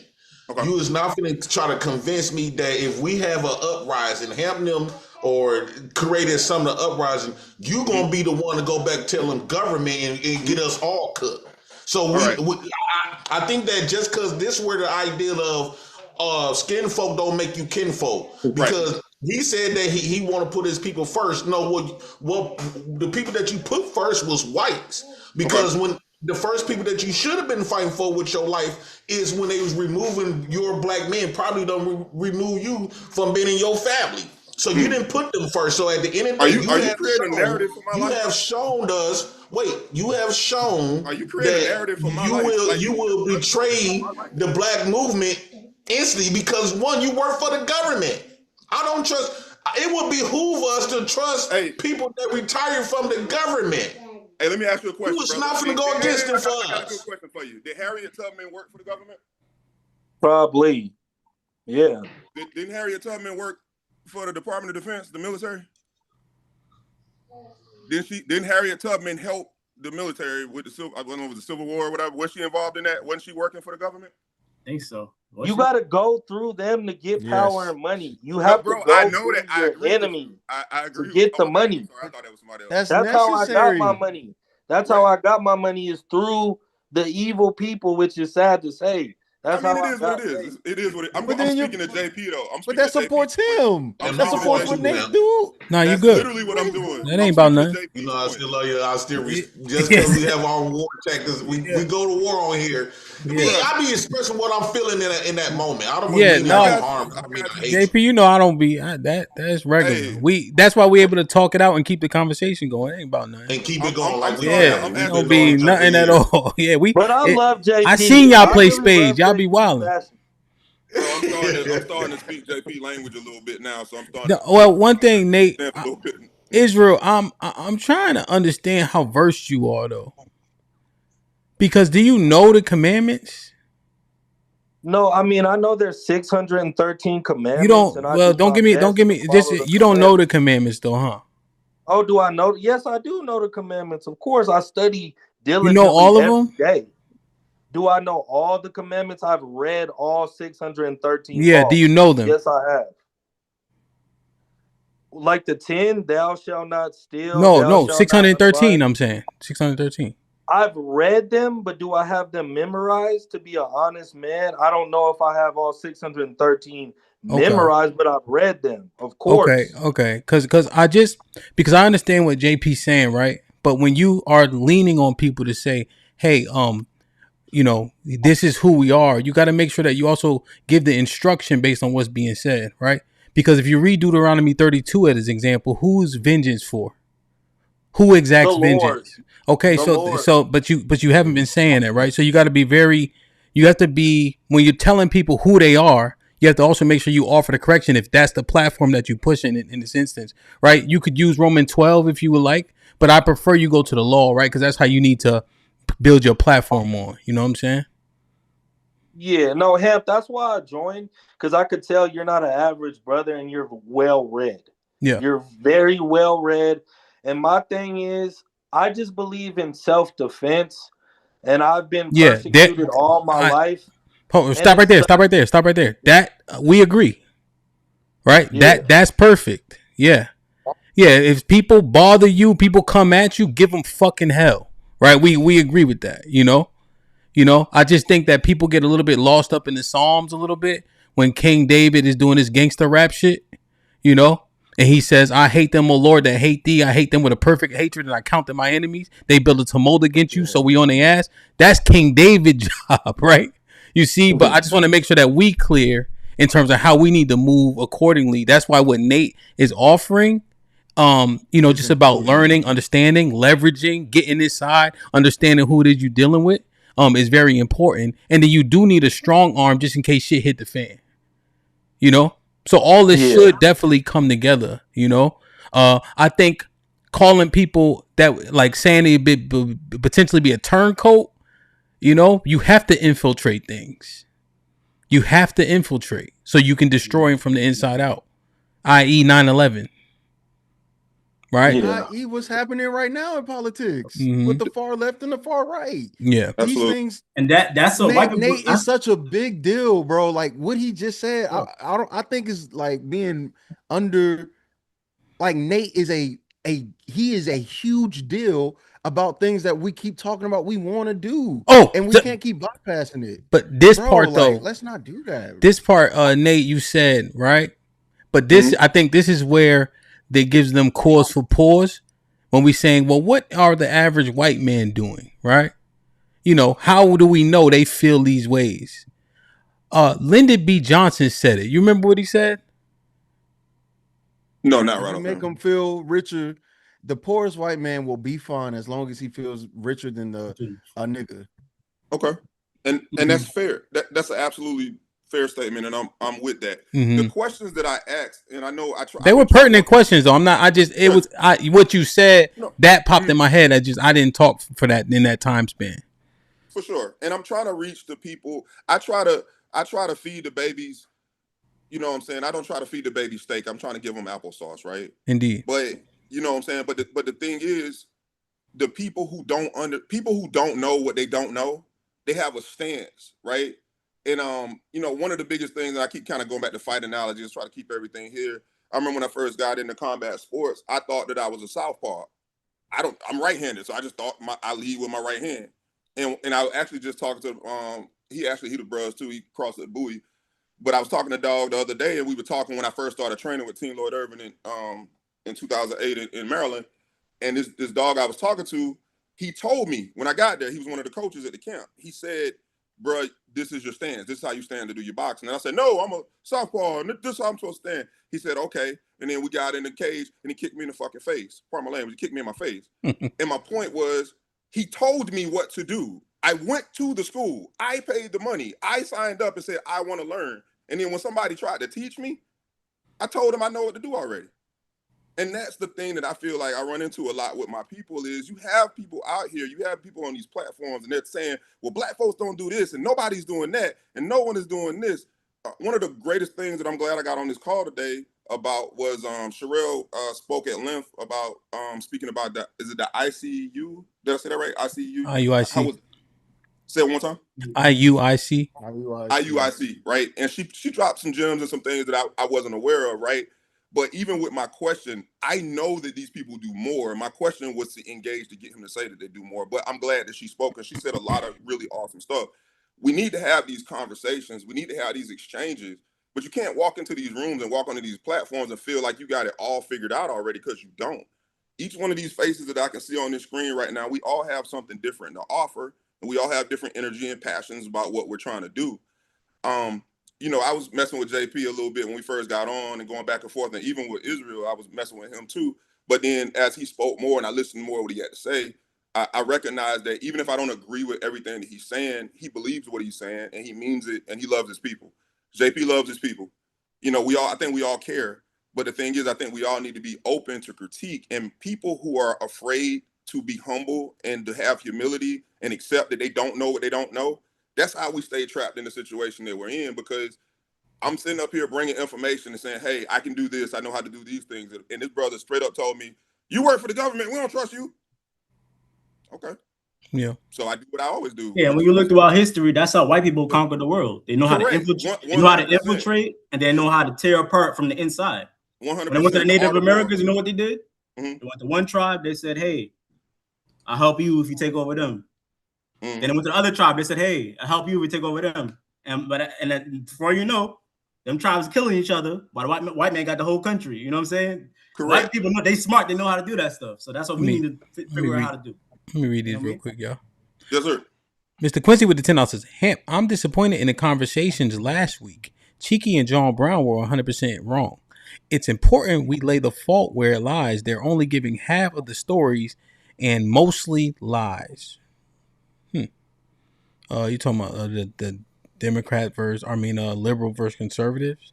Yeah, we had both sides up there, hopefully to refute one another. Inbox us on Instagram if you'd like to be a part of it. See if you can perform a bit better in those equations.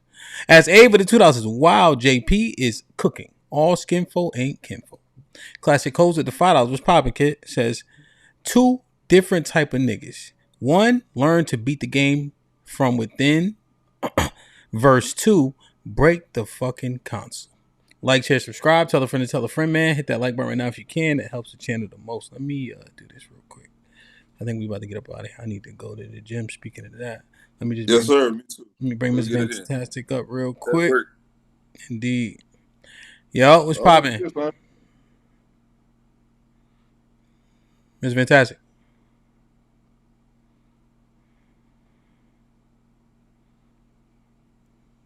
It's a broadcast. Okay. Yeah, the 1 minute thing. He needed a second. Oh, he put his finger. It's interesting, man. It's interesting. I guess oftentimes it feels like a very, and I'm saying feels like I don't know, like a dystopian conversation.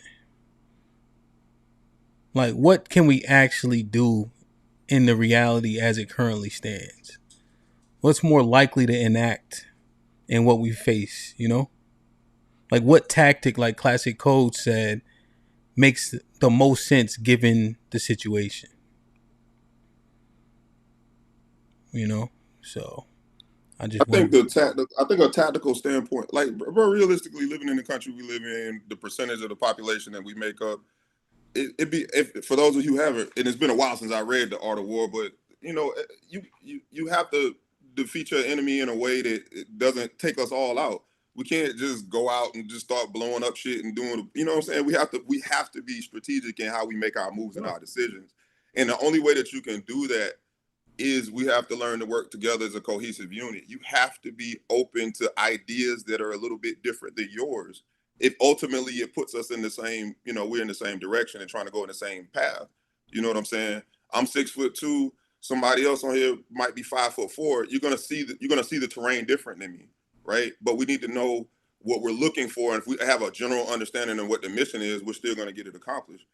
And I just think that we have to do a better job of being open to hearing each other out, and to just write off people who served in the military or who served in the government and just absolutely be like, "That's not my ally. He loves the government way more than he knows he loves us." You ain't even talk to me. You don't know what I like. You don't know what I don't like. I'm on DJ HAMP panel, and I don't give a shit about black folks, right? I'm going to help the white folks. That's the first thing we're running to do. It makes absolutely no sense. So we just being open to more perspective is the only thing I would encourage everybody who's listening to this. Nate, can I ask you a question? You absolutely can. Before you ask it, Israel, real quick. One thing I think was pointed out to me, and I just want to point it out, just with the crowd based on the conversation, is what Nate alluded to was a Pyrrhic victory. When you win, but you take so many casualties, it feel like you damn near lost. 100%. Like it's such hardship after the fact. It may have been better to avoid it altogether. So I think that it's just interesting when we start talking about these type of dynamics. Go ahead, Israel. So me personally, I turned 43 in September. I have a daughter who's 21 and a daughter who's I thought you was younger than that. About 16 and a half. Right? Yeah. Now, Nate, if you had a black son, would you allow him or you might have one. Would you allow him to go on the boat with these children? Would you allow him to go on that boat with these people? Are you trying to say white people? Yeah, these. Yes. You would allow him? Yes. Yeah, and me, I would not allow my son to go on the boat with them. That's fair. You want me to tell you why? I would Go allow ahead. Because I've taught my sons since their birth to be alert, to be aware, to be good judges of character, to not go with people who don't have any good intentions towards you, to always have an exit strategy, to always be prepared, to let me know where you are, to check in with me when you get there, to check in with me before you leave, to check in with me when you leave. And then I'm going to call you anyway and be like, hey, you good? Everything straight? You need anything? Hey, what island y'all say y'all on? And what time y'all supposed to be coming back? So that's how I believe in communication. Nate. What's up? So that's the thing.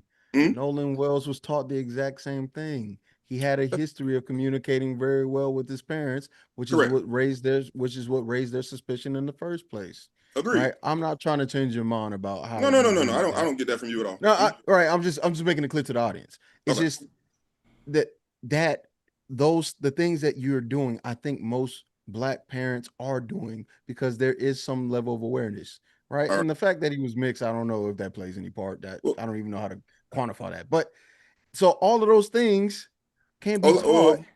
Yeah, go ahead. Well, allow me to pop my shit a little bit better then. Let me go ahead.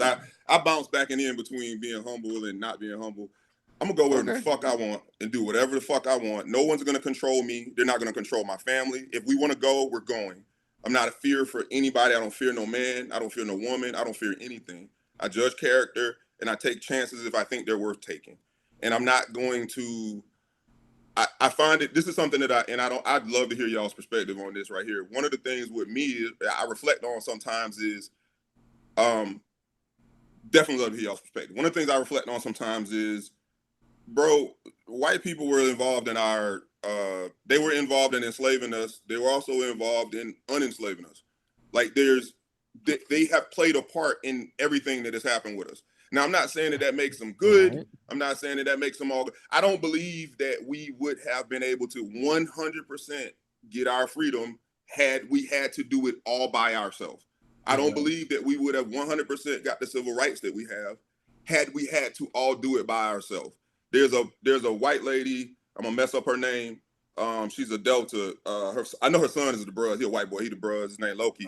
And Mahalan, I forgot her name, but she's a Delta. She was an advocate and she was in the civil rights movement. We didn't do all this by ourselves. Now I'm literally not saying that we can trust everybody. I'm gonna wrap it up. I'm literally not saying that we can trust everybody. But what I'm saying is I'd like to believe that I'm not gonna live my life in fear. And if I decide I want to go on do something, I'm gonna go do it. That's the way I live my life. So let me go ahead, Cheek, real quick, and then let me get Miss Fantastic in, and then we. Okay. So yes, those things are true. Those are just objectively true statements you made, and I'm not going to disagree with that because historically that's just been the case. Right? We didn't have enough population or power to just enact that change in and of ourselves. But at the same time, I would say they're allies and they were helpful, but the main cause was still us. And the other part of it too is if we look at today's racial relations, what's going on and how the more bold they're being with their messaging, I don't trust it. But that's just me. And I think that's just that may just be the difference between. So you abstain from them altogether? Not altogether, but I won't put myself in a position where I'm with them in an intimate area or place. Like I'm in Atlanta. So I'm in Atlanta. I'm in Atlanta. I'm sorry, go ahead. You got it, brother. You in Atlanta. You know what I'm saying? Yeah, I'm in Atlanta. So some of the things that you're asking me kind of I gotta bypass. But if I was in Wyoming, I'd be like, well, you know, I do go get some apple pie. Montana. So for me, that angle in which you're asking won't necessarily work, but I understand and I think it's a fair angle to ask. I got you. I just it won't work for me because I'm in Atlanta. I'm in the Black Hub. I'm in Decatur. Like that's nigga. To what like, extreme that's are you super gonna? nigga. To what extreme? Where do you trust them? To what So extreme would you go? Like, you trust them to do your taxes? Like to what extreme do you trust? I trust as far as I can, Israel. but it literally it would have to stop where I think that there is. So, for example, if I'm outnumbered or outmatched, and I don't have anybody that I'm gonna be looking around like, well, okay, where's everybody else at? And if it ain't there, I'm gonna go. When you walk out, when you go out in like areas, like you look at it like that? Yeah, depending on where I'm at, for sure. Now, if I'm like for example, I was at a you know what Reformed theology is? Yeah, you know this. Okay, so I was going to a Reformed Presbyterian church for a while, right? Mm-hmm. Because I was conservative, I was Christian. That was my beliefs. So it didn't none of those things bothered me in the same way, you know, that it was after just going like, okay, let me see what their viewpoints and their thinking is. When I start hearing people's thinking, their thought process and things and thoughts, that's when it bothers me. And because white people, especially in the South, share a lot of political ideology and just lifestyle philosophies, it's easier for me to associate the likely chance of them agreeing and thinking in a certain way that is just completely against what I believe and think, and makes me very uncomfortable. If that makes sense. No, it makes Like sense. the likely chance of you being white and in a rural area of Georgia and they voted for Trump is high. So me being somewhere in that area is a lot different than me being in Midtown talking with people that more than likely vote different or have a different viewpoint on race relations and politics and everything else that involves me. Does that make you? Am I making sense? Everything you're saying makes sense. The only pushback I ever give when I hear the stuff you're saying is you want them to not do to us what we're doing to them. Like, and that part what I mean is you don't if this is a white boy on the panel right now going, well, you know, I was in urban Atlanta, and you know, it's probably a Kamala Harris, you know, stronghold. So I didn't really, you know, like we would be like, who you think he talking to like that? What do you mean? What does he mean by that? And my point is to say that I'm not saying that they're right in no shape, form, or fashion. Am I defending them and saying that we got to stand up for them and save them? What I'm saying is we're asking people not to judge us. They all think we're a certain way because of how we look, how we vote, how we do whatever. But then in the same breath, we're literally doing the same thing.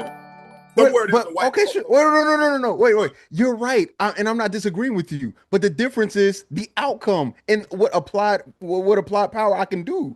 When is the last time we've seen a white boy in a group of black boys and he don't turn up and he don't show up? Say it one more time. It's happened multiple times. I just don't care about it. When is the last time? Yeah, but that's if it's like gang activity or something. It's happened several times where there's literally a case where a bunch of black kids kidnapped a handicapped white kid and tortured him. You said kidnap. No, they talking about we know him. Friends. They know the white boy. No, I'm not talking about kidnapping. Same thing. Whatever. Kidnapping and being friends with somebody is two different things. Or whatever. What are we saying? And why are we? No. Don't bypass. I'm saying, when did the verdict come out that they're guilty? Has anybody been arrested? Why do you think he's the only case? Has anyone been arrested? I'm asking a question. Do you think he's the only case? Is this a criminal case yet? No. So why are we assuming that some criminal activity happened? We're making the assumption because of all of the suspiciousness behind the movement. Is it fair to make that assumption? Again, so because yes, it's fair to make that assumption because people who are involved. So hold on. No, it's not. So now I'm asking. Hold on, wait a minute. Didn't you say last week? What about Kanika Jenkins? Didn't you say last week? What about Kanika Jenkins? What do you mean, what about Kanika? I'm not finna jump to a new person when we still stuck on the same topic from before.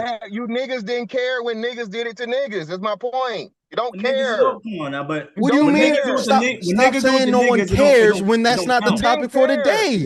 Stop moving the topic to something different. Either way it goes. May I say something? May I say something cheeky? Bro. I think to Fantastic point, I think the reason why it might appears that black folks don't care when black folks do it to each other, because when black folks do something criminal to each other, they go to prison. Nobody got arrested. They gonna get dealt with. Everybody. The problem that we are having is if it's not racially biased, And if I could delete my black brother or do something harm to black people, I go to prison. Which okay, a lot of people say okay, So but when it there's no comes to white people white that's people been doing the going to same prison for thing killing to black us, people. they go home. So there's no white people that have been arrested, convicted, and sent to prison for killing black people. Who said that? They put like this. They get That's off the more than fucking point you're making. You're they saying get that off when more than something they happened to should white be. folks, y'all making this poor ass argument. Oh, when white folks do something to black folks, don't nothing happen. But when black folks do something to black Who folks, said don't that? happen. Who said that? Who said that? I Who? just said white folks don't never get arrested as much as they should when they typically get off. All they got to do is bring up our criminal history. Before you know it, the optics gonna look like we did something wrong. When we brought up Trayvon Martin, George all Zimmerman. these George other Zimmerman people. wasn't white. Mr. Chow recently. Mr. Child was found not guilty in a predominantly black community with 5 black jurors on the jury. 5 black jurors determined that Mr. Child wasn't guilty. Because there was traitors. Those black juries now could they're be the traitors. sellouts. Why are we bringing? Stop bringing up other people. Deal with the one that's here. Fantastic. Why are you bringing? Every case has a different story. Every case has a different story. Those black juries could have been guys of you. Y'all are here assuming that there's Stop foul play when there's moving. no foul play been proven. We're saying that the way that it's being handled based off of a judge that you even said had credibility said there should be some arrest here. There should be some investigation. I don't understand why it's not. There's an And these things investigation are going on and the FBI's even involved, Cheeky. The FBI got involved with the shit. I'm speaking on something and we're talking about it retroactively. You know exactly the judge that I'm talking about, the black judge, and you even gave credence to him that they're not doing things that is typical for them to do. Someone should be arrested for having a phone of somebody that is missing. That's what he said. He said there's several charges. He said that there are he said there's no. He said that there are several things that should have happened that did not happen, and that is very suspicious, which is the reason why I can say I believe that there's foul play, because I have a level, there is a sense of authority speaking on this conversation that you even acknowledged and said, you know what, that is right. He is credible, and that does sound weird. So if we replay your words, stop. If we replay your words, you have to fight you versus you, not me, bro. Stop doing that. Stop doing that. It's you versus you. Have the circumstances changed since we spoke? Yes, but you're asking why an assumption happened. Stop. So if the circumstances have fucking changed and the investigation is still ongoing, and now you have federal fucking law agencies involved, what are you talking about? What do you mean? What am I talking about? What's the investigation for? Clearly to see if there's foul play involved. Okay, so if there are things already happening and they're happening late in the game, I can make a fair assumption that based on what someone was saying earlier, that those things should have happened earlier and they didn't. That is odd. So just because something is odd, it doesn't make it illegal. Who said it was illegal? That's what you're claiming. That's what you have to be doing. That's what you have to be doing. If you're saying arrests haven't been made, you're saying something illegal was looked over or fucking or whatever or forgiven or purposely fucking. We are not saying something happened and something wasn't investigated correctly. If it was investigated correctly, you're saying allegedly. I'm going based off of the guidance of somebody who was a judge, and you agree. And you agree. Stop. You agree. See, here's the problem. You can't take away the validity you already gave to somebody's comment and opinion. That's what you try to do. Me understanding at the time for the information I had without me doing my own proper fucking research in the thing. Now that I've actually looked at the fucking case, because that was way earlier on when all you niggas said, oh, he killed him, they killed him, right? And of course, a black judge jumping out here and saying fucking something negative against white people and one black boy dying after the fact you said he didn't say anything negative. Bro, he said, you just said it, Cheeky. They saying that he was claiming that they were fucking, and mind you, I didn't even know that the fucking judge was fired or fucking disbarred from being a judge. You didn't bring that up. Tell the people that, Cheeky. Tell the people the judge is that I was using the thing of. Hold on. So did the judge, hold on. Did the judge not that we were using the fucking advice of get fucking fired or released as a judge? No. No. Are we talking about the same person? Are we talking about the same person? A The light-skinned bald head black guy? dude. Yeah, light-skinned black dude. No, not the light skin, the bald headed guy. What are you talking We about? talking about two different people then. I don't know then. I don't know. One of the people that was giving Oh that fucking man, opinion, I'm about bro, to was say, somebody I else. know. Either way, can I ask bro. Either way, Fantastic go. question and I'll let y'all land with This shit this? down. Ham, no, bro. Let me ask you a question, Fantastic. You've been talking before I got up here. Trying to get my shit off so y'all can get the fuck out of here. Listen, bro. I done heard y'all talk shit about the military, but you want to have a military. Niggas don't know shit about the military. I done heard y'all talk shit about the government when niggas up here depending on the fucking government to fucking live and survive. Not just them, but their own fucking kids. I done heard a nigga say he related to Robert F. Smith, the second richest black man in the fucking world, but he hadn't established shit. He ain't got none of this shit popped off. He ain't got none of this shit organized to start this wonderful fucking revolution. And the same nigga said, oh, I'm willing to die for it, but he alive as a motherfucker. Okay, bro, listen. Y'all not gonna do none of this shit y'all talking about, okay? Y'all depend on the white man. Y'all love the white man. Y'all love it here. Y'all love America. You can go anywhere in the fucking world, okay? You can leave this bitch today, okay? But because it's America, this is the best motherfucking place for you, and it's home. And you talking all this shit about what you don't do for white folks, when you work for white folks, you get paid by white folks, you eat at white establishments, you buy white products. All this fucking bullshit, bro, is cap. Y'all gotta stop, bro. Because you're not doing nothing. And y'all not gonna do nothing. It's Brother, not white. you've It's been not talking white for people hours since I got up here. products. I'm trying to get my shit off so you can say whatever the fuck you want once I'm done. Okay? All I'm saying is this. Do it, nigga. Stop talking about it and kick the shit off. All you military motherfucking strategists, all you niggas that gonna do something to the white man, just do it, bro. Just go do it. Because I'm sick and tired of hearing you niggas talk about it when, again, how do all these street niggas keep getting just this, oh, they're imported and they're this, when all they do is fuck over their own people? Whether it be dope, whether it be robbing, whether it be gang activity, whether it be whatever the fuck it is, criminality. They don't go target the white folks. They fuck with the niggas, okay?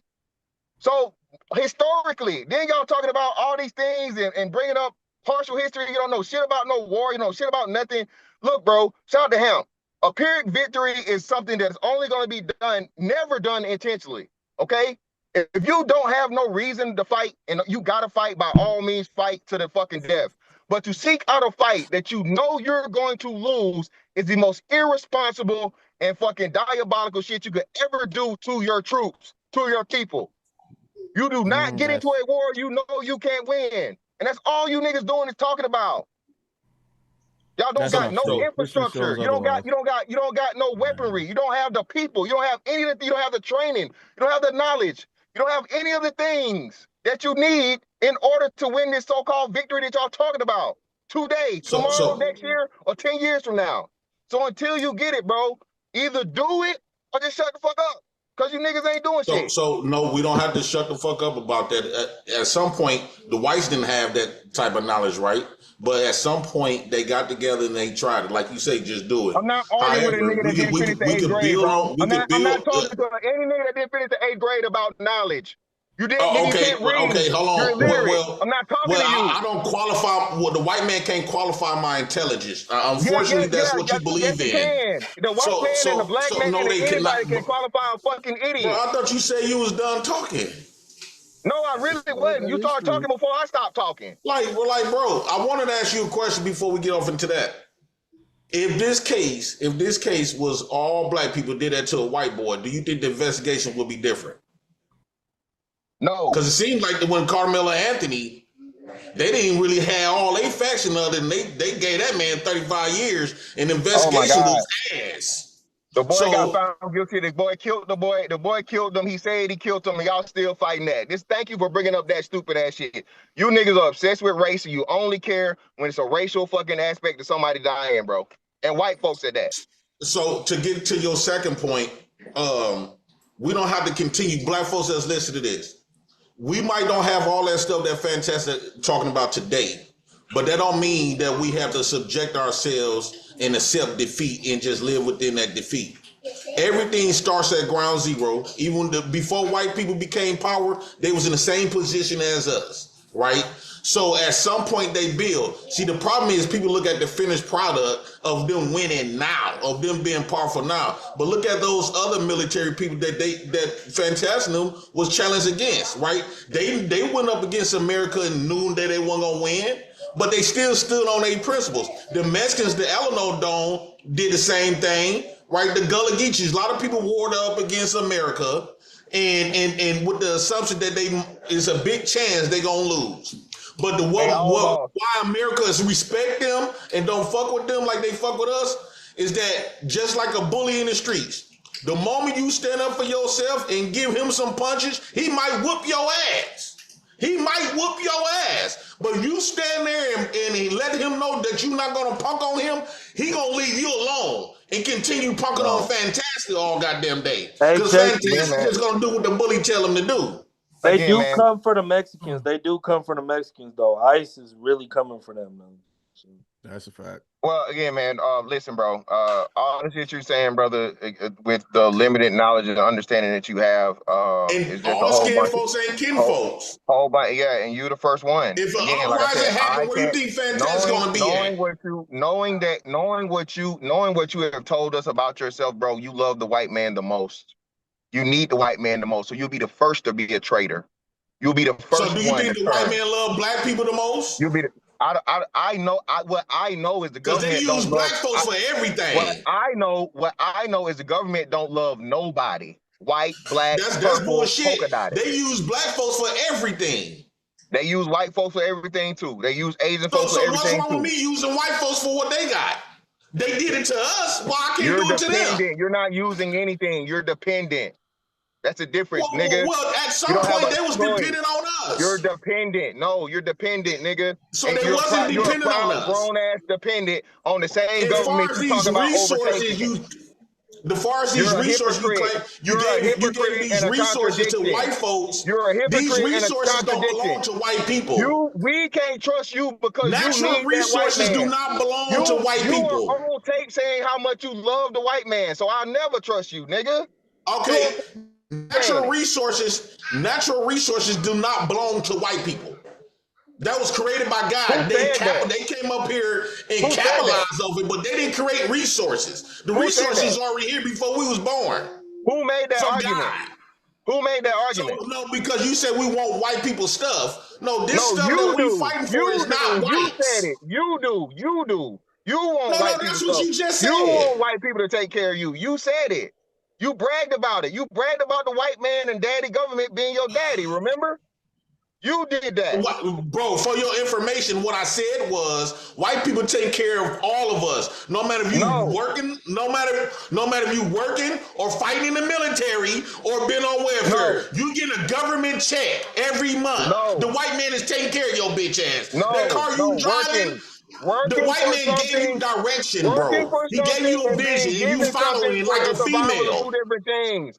Working and earning are not the same things. This is why a nigga like you can't lead. Bro, you don't own shit in America. Lead nothing. A nigga like you can't lead nothing. You don't even understand the basic concept of earning and working. You feel like niggas supposed to give you something for nothing.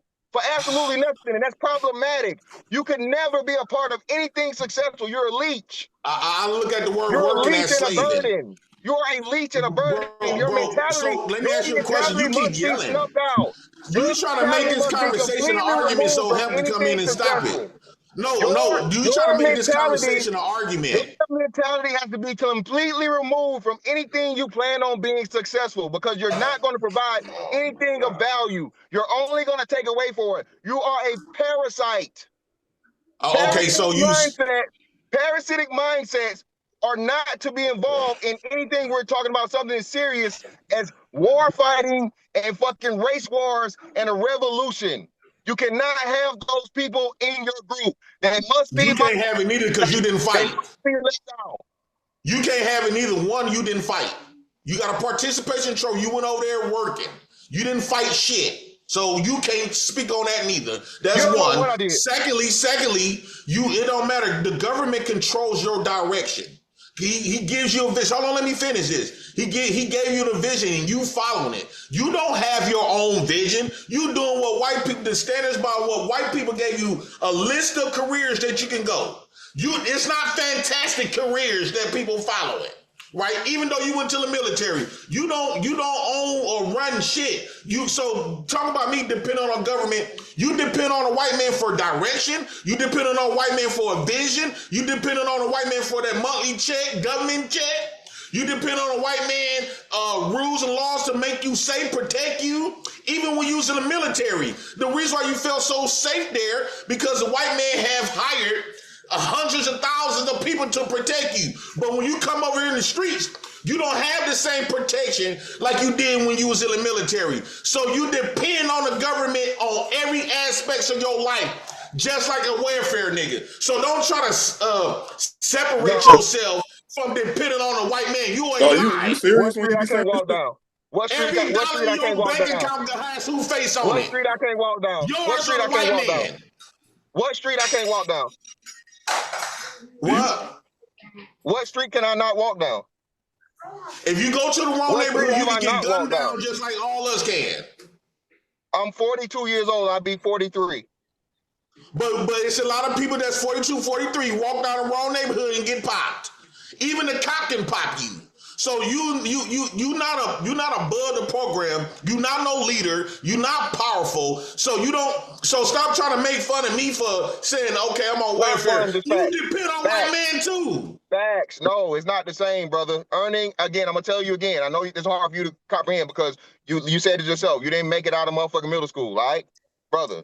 Okay, earning something the white man and don't being qualify given my something, intelligence. and being given something, brother, is not the same thing. Okay, earning something, actually working for it, and needing someone to fucking I work for supplement this. your life, needing someone to supplement your life for you just breathing and existing are not the same, bro. Not the same. Okay, Never I work will for be. this. I work for the You white didn't man work for for none of 25 that. years. I work for the white man 25 years, and I'm paying into the system that I paid, and I'm receiving the money that I done worked and paid into this system for 25 years. Right? I'm getting my respirations the ghetto way. So just like you worked in the military for 20 years, I worked longer than you. You didn't go over there and burn nothing down. You went over there working. Just like we worked, you worked overseas, I worked in seas. So we didn't do nothing totally different. The only people that can get my respect is the white soldiers that went to war, that actually was fighting. You didn't do shit. All right. You didn't do a motherfucking thing to be sitting up here talking like you brave. My bad. I was on the You phone. was there to collect the check and get an opportunity. How do you know what his military? You was over there safe than a motherfucker. How you know what his military service was? He shared it with us. Well, then there's that. All right. I mean, yeah. My bad. I just got back. I would assume y'all having the same argument. Yeah, Fantastic came up here butthurt. Yeah, you know what the problem is too? We don't love thy neighbor. Because here's my thing. I have respect for Fantastic and Tyler for having trained. They're trained with weaponry, which is dope. Instead of me taking the street path, I should have joined the military. But it's like, I love JP. I love Fantastic. I love Tyler. And that's what loving thy neighbor should be, no matter if a brother just had a regular job or a brother was in the military or whatever he did. I gotta love my neighbor, and my neighbor is a black man. It's not a Chinese man. It's not a Korean man. My neighbor is a black man, whether he's a veteran or whether he just got a regular job. My only neighbor is a black, Hispanic, or an Indian man. Period. Yeah, and Mr. Fantastic. One thing that always interests me is like the whole leave notion. I think Americans, that's the one thing about the First Amendment. We get to complain about whatever, each other, the government, the president. We the only ones that can cuss our president out, call him all types of stuff. And you do that to Kim Jong, nigga, you're gonna be Kim Jong. You heard? So I think when we say people like leave, it's like, nah, I mean, that's what Americans do, talk shit. You know, Ham, that's literally to my point though, Ham. And you just thank you for making my point, Ham. This is they want to stay here because it's the best fucking place to be in the world, where you can say whatever the fuck you want when you want to. You can't take that shit to these other countries. You can't take this shit to these other countries and do what the fuck you want to do. No, I got you. I'm saying that's the argument though. Like this is Americans doing what they're allowed to do. You can't talk like America's just this worst thing and you just hate it here and the white man's not letting you do anything. What it is no, what it is perspective plights, right? So this is where we all live, right? So our rights, we can say what we want to say in regards to the plights that we deal with. You see? So to tell people who are American citizens to leave when our First Amendment says we can speak out and then protects us against perjury from the government while we speak out, because that's the real aspect of the First Amendment, doesn't make sense. Can I ask you a question, Hamp? Oh, hold on, JP. I just want to make sure Ms. Van Tatten understand where I'm coming from. Because what is the First Amendment? You see what I mean? It protects us from the government doing something to us when we speak out. Nah, and like I said, you're 10,000% right, Hamp. But like I said, you being able to articulate that and understand that is what the other people that are saying the stupid shit they're saying don't understand. So you're speaking from a place of knowledge and understanding that these other people don't have, and they're trying to sell this dream as where they just hate it here so much, and that, you know what I'm saying, this is the wrong place for black people to be because of the quote unquote boogeyman white man. You feel me? Oh, but at the end of the day, bro, niggas gonna do what they gonna do. And what I know they gonna do, Hamp, is ain't shit. Niggas gonna be here doing the same thing, dealing with the same white folks, spending the same white dollars, buying the same white products, going to the same white establishments, doing everything with the white man they claim they hate. So at the end of the day, man, we're in hell. So, Hamp, can I ask you a question? Hold on. I just wanted to, because Miss Fantastic has said it, but it wasn't a super chat. Miss Fantastic, there's one example of a militia losing. Because remember, you had said the winning matters. The greatest example of a militia losing is the Battle of Bunker Hill. Remember, the United States militia lost, right? But remember, Salem Poor mortally wounded the general in that. The black man mortally wounded the British general in that battle, and that battle was a turning point of the war because the United States militia realized that they can compete. They just ran out of ammo. So it was interesting when you said the winning part, because I think that is a great retort to you have to win. We lost it. Well, I'm saying America lost the Battle of Bunker Hill in that aspect. Yeah, the battle, but we talking about the war. That's a famous saying. Hey, you can lose. I lost the battle, but I won the war. So again, it's okay to lose one battle, but to go into something where you're losing all the battles, or there's only one battle and the battle becomes a war because there's nothing further. Yeah, that's where you go. I got you, but here's the hint. I'm saying, but on purpose. When that militia lost, what they realized is we could win when they banded together. You see, so everything has like a cause and effect of it. You know. So they just thinking, but I catch your drift. Yeah, I got what you're saying. Go ahead, JP. Then I got to get out of here. So, Hamp, if somebody was to say, hypothetically, when these guys over here, they great women, but that's all they do. But and when a woman say, "Well, I got raped over by Hamnam House," and somebody say, "Well, in Hamp camp," they say, "Well, at least you didn't go over Nathan housing because they great women and delete them." Right? So just because you didn't get great and deleted don't mean this still is an issue. True or false? Well, you be having some extremists. Yeah, I mean, I think that there's several issues that exist and they're not mutually exclusive. Yeah, because when they be making those arguments like, okay, you could do this in America, and compared to all these other countries, for one, we don't even know the outcome of those other countries, right? Because we going over what people done told us. And the only reason why us black folks don't leave America is because we was taught to be subservient. We wasn't taught how to rule, lead, and all this other type of stuff. Me personally, I'm afraid to not depend on a white man. Why? Because our whole life, and even when we go to school, is dependent on white people to lead. So we won't know what to do if we, you know what I'm saying? Our whole makeup is dependent. No matter if you on welfare, no matter if you work at a job, the white man always gave us direction. He gave us a guide. He gave us education. He the father gatekeeper of our intelligence. Wait, JP, if you're so afraid not to be dependent on a white man, why are you complaining about him so much? Because I know I'm living abnormal. Mm-hmm. This is something abnormal. We don't have to continue to practice something that's hurting us. And to have enough self-awareness and to realize the position that we're in and realize it's a problem. It's black men, black women. We have an issue. So if somebody gave you an option, right? Gave you 2 plane tickets to go to Africa, would you do it? No, because I'm afraid. Not right now. I'm gonna say not right now. All right. Let me I gotta go do some other shit.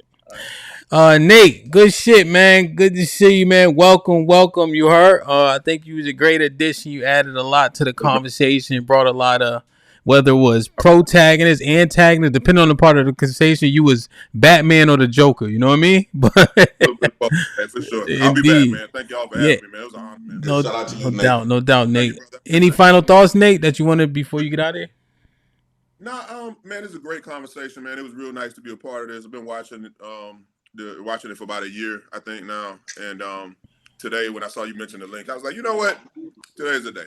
So I'm glad I got a chance. You did good. And it was cool to see some of y'all, Sherelle and Reese, Mr. Fantastic, of course. Israel, JP. I'm glad I had a chance to have the exchange with y'all brothers, man. And the more I listen to you guys talk, the more I have this phase in my life that I'm working on where I try to be understanding. I'm a coach, I'm a mentor, I lead and teach. And one of the things I've been working on the last couple of years is trying to understand people's perspectives, even if I don't agree with them.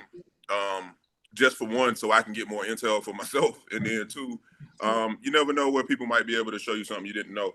I do hope y'all brothers open up and be a little bit more receptive to getting some new information. JP, you seem to have your mind made up about a lot of different things, and I would encourage you to open up a little bit and be open to different perspectives. If you really want to see whatever you're working on come to fruition, you're going to need a network. You're going to need people to work with you, especially when you're living in an area where, according to you, you're living amongst the enemy. And if you're living amongst the enemy, then you need to know who your allies are. And all your allies are not going to look like you or act like you or feel like. When I say look like you, I don't mean your skin tone. I mean, we're going to have different perspectives and upbringings. And I think we're stronger together. So anyway, I appreciate y'all, man. Reese, I appreciate you, brother. And just thank y'all again. Sherelle, thanks, man. No doubt, Nate. Appreciate you, man. For sure. JP, any final thoughts? Yes, this is why I say animals is way more intelligent than us.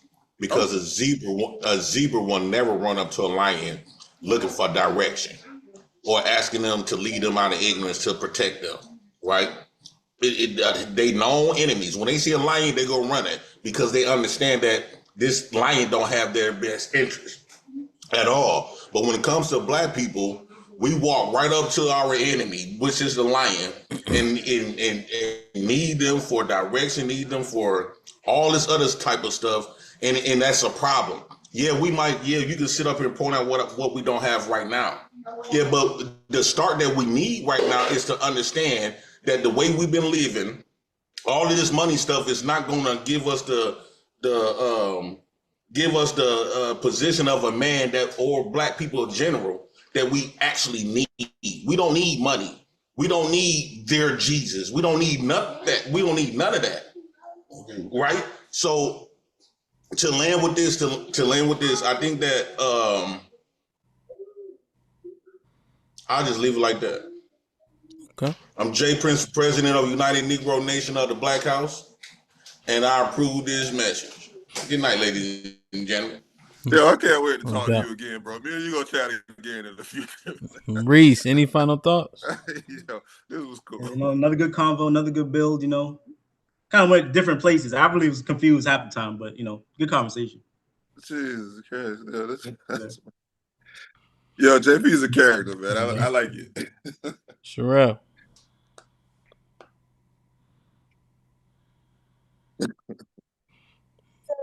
Join the panel. That's so crazy. Zebras walk right up to humans. Humans be killing everybody. Yeah. Crazy. Because even lions, right? Like, we didn't put them niggas in zoos. They not that smart. Yeah, she be cooking. I love it. We domesticated grizzly bears. Come on now. Other than that, everybody, like, it was such a new, thank you, Nate, for coming up. It's my pleasure. A new phase so many like new voices joined the panel. So today just made like an interesting show. It was nothing about the topic, but I Not just at all. knew at a point I was like, Hamp, we are not changing this topic, Hamp, because Hamp was in it, okay? You know what I'm saying? So I was like, we're gonna stick here. So I'm just happy that y'all did hit the link. I'm proud of you, right? You know what I'm saying? Because just coming from the comment section, to being up here, right? For sure. It's harder to be up here when you articulating yourself, people interrupting you, and you Right. have to do that, right? So I think sometimes it be sucker shit when people got so much to say in the chat and they can't hit the link. So shout out to you for hitting the link today. Absolutely. Definitely Yeah, do it. I appreciate everybody that's been here and participating in the conversation. And I even appreciate like the passion, because when we talk about our people, what we've been through and what we still have to fight through to overcome, like, you know what I'm saying? You support that should invoke emotion in you, you know? So, like I said, all of this is in the hands of the Most High. And even within captivity, if you're doing what you're supposed to be doing, man, you're going to be protected. And I'm living proof of that, Hamp, living proof of that. We got brothers, we got sisters that's living proof of that. You know what I'm saying? But it's a journey, and we understand, you know, like I said, Christ knew before he even went to anywhere that he had to end up on that cross. You know what I'm saying? We ain't ducking no wreck, we ain't ducking no smoke. So all praise to the Most High. This is a great, great, great show. So Good day. Good day. And Sherelle, you're looking mighty good today too. This guy. He don't travel, bro. He don't travel. You don't gotta worry about seeing him. He ain't going nowhere. Staying right in the city, man. Yeah, man, awesome show. I think I got my shit off that I needed to converse about. Great representation of black people. Even, you know, I just think it was awesome. Like, just the conversation was good, man. Whether or not you agree, you know, just everybody presenting their points and standing on their square, I think was pretty impressive when you look it back, right, wrong, or indifferent. And it allows us up to 500 people today to see what we agree with, what we disagree with, what we need to think through after the fact, right? I always say one thing. Someone says a thing that you don't agree with, put it on your chalkboard and see if you can solve it, right? If you can't disprove it, accept it, implement it. You know, you have to be open to do that. Concession is valuable, you know, especially to the person who's conceding. So let's just keep on grinding, man. I'll see y'all this evening for the women's POV. Join the Discord. Let's get it popping, man. I love y'all. I appreciate y'all. Be safe and do the right thing, man. Like, share, subscribe. tell a friend and tell a friend, and we out. Y'all take care.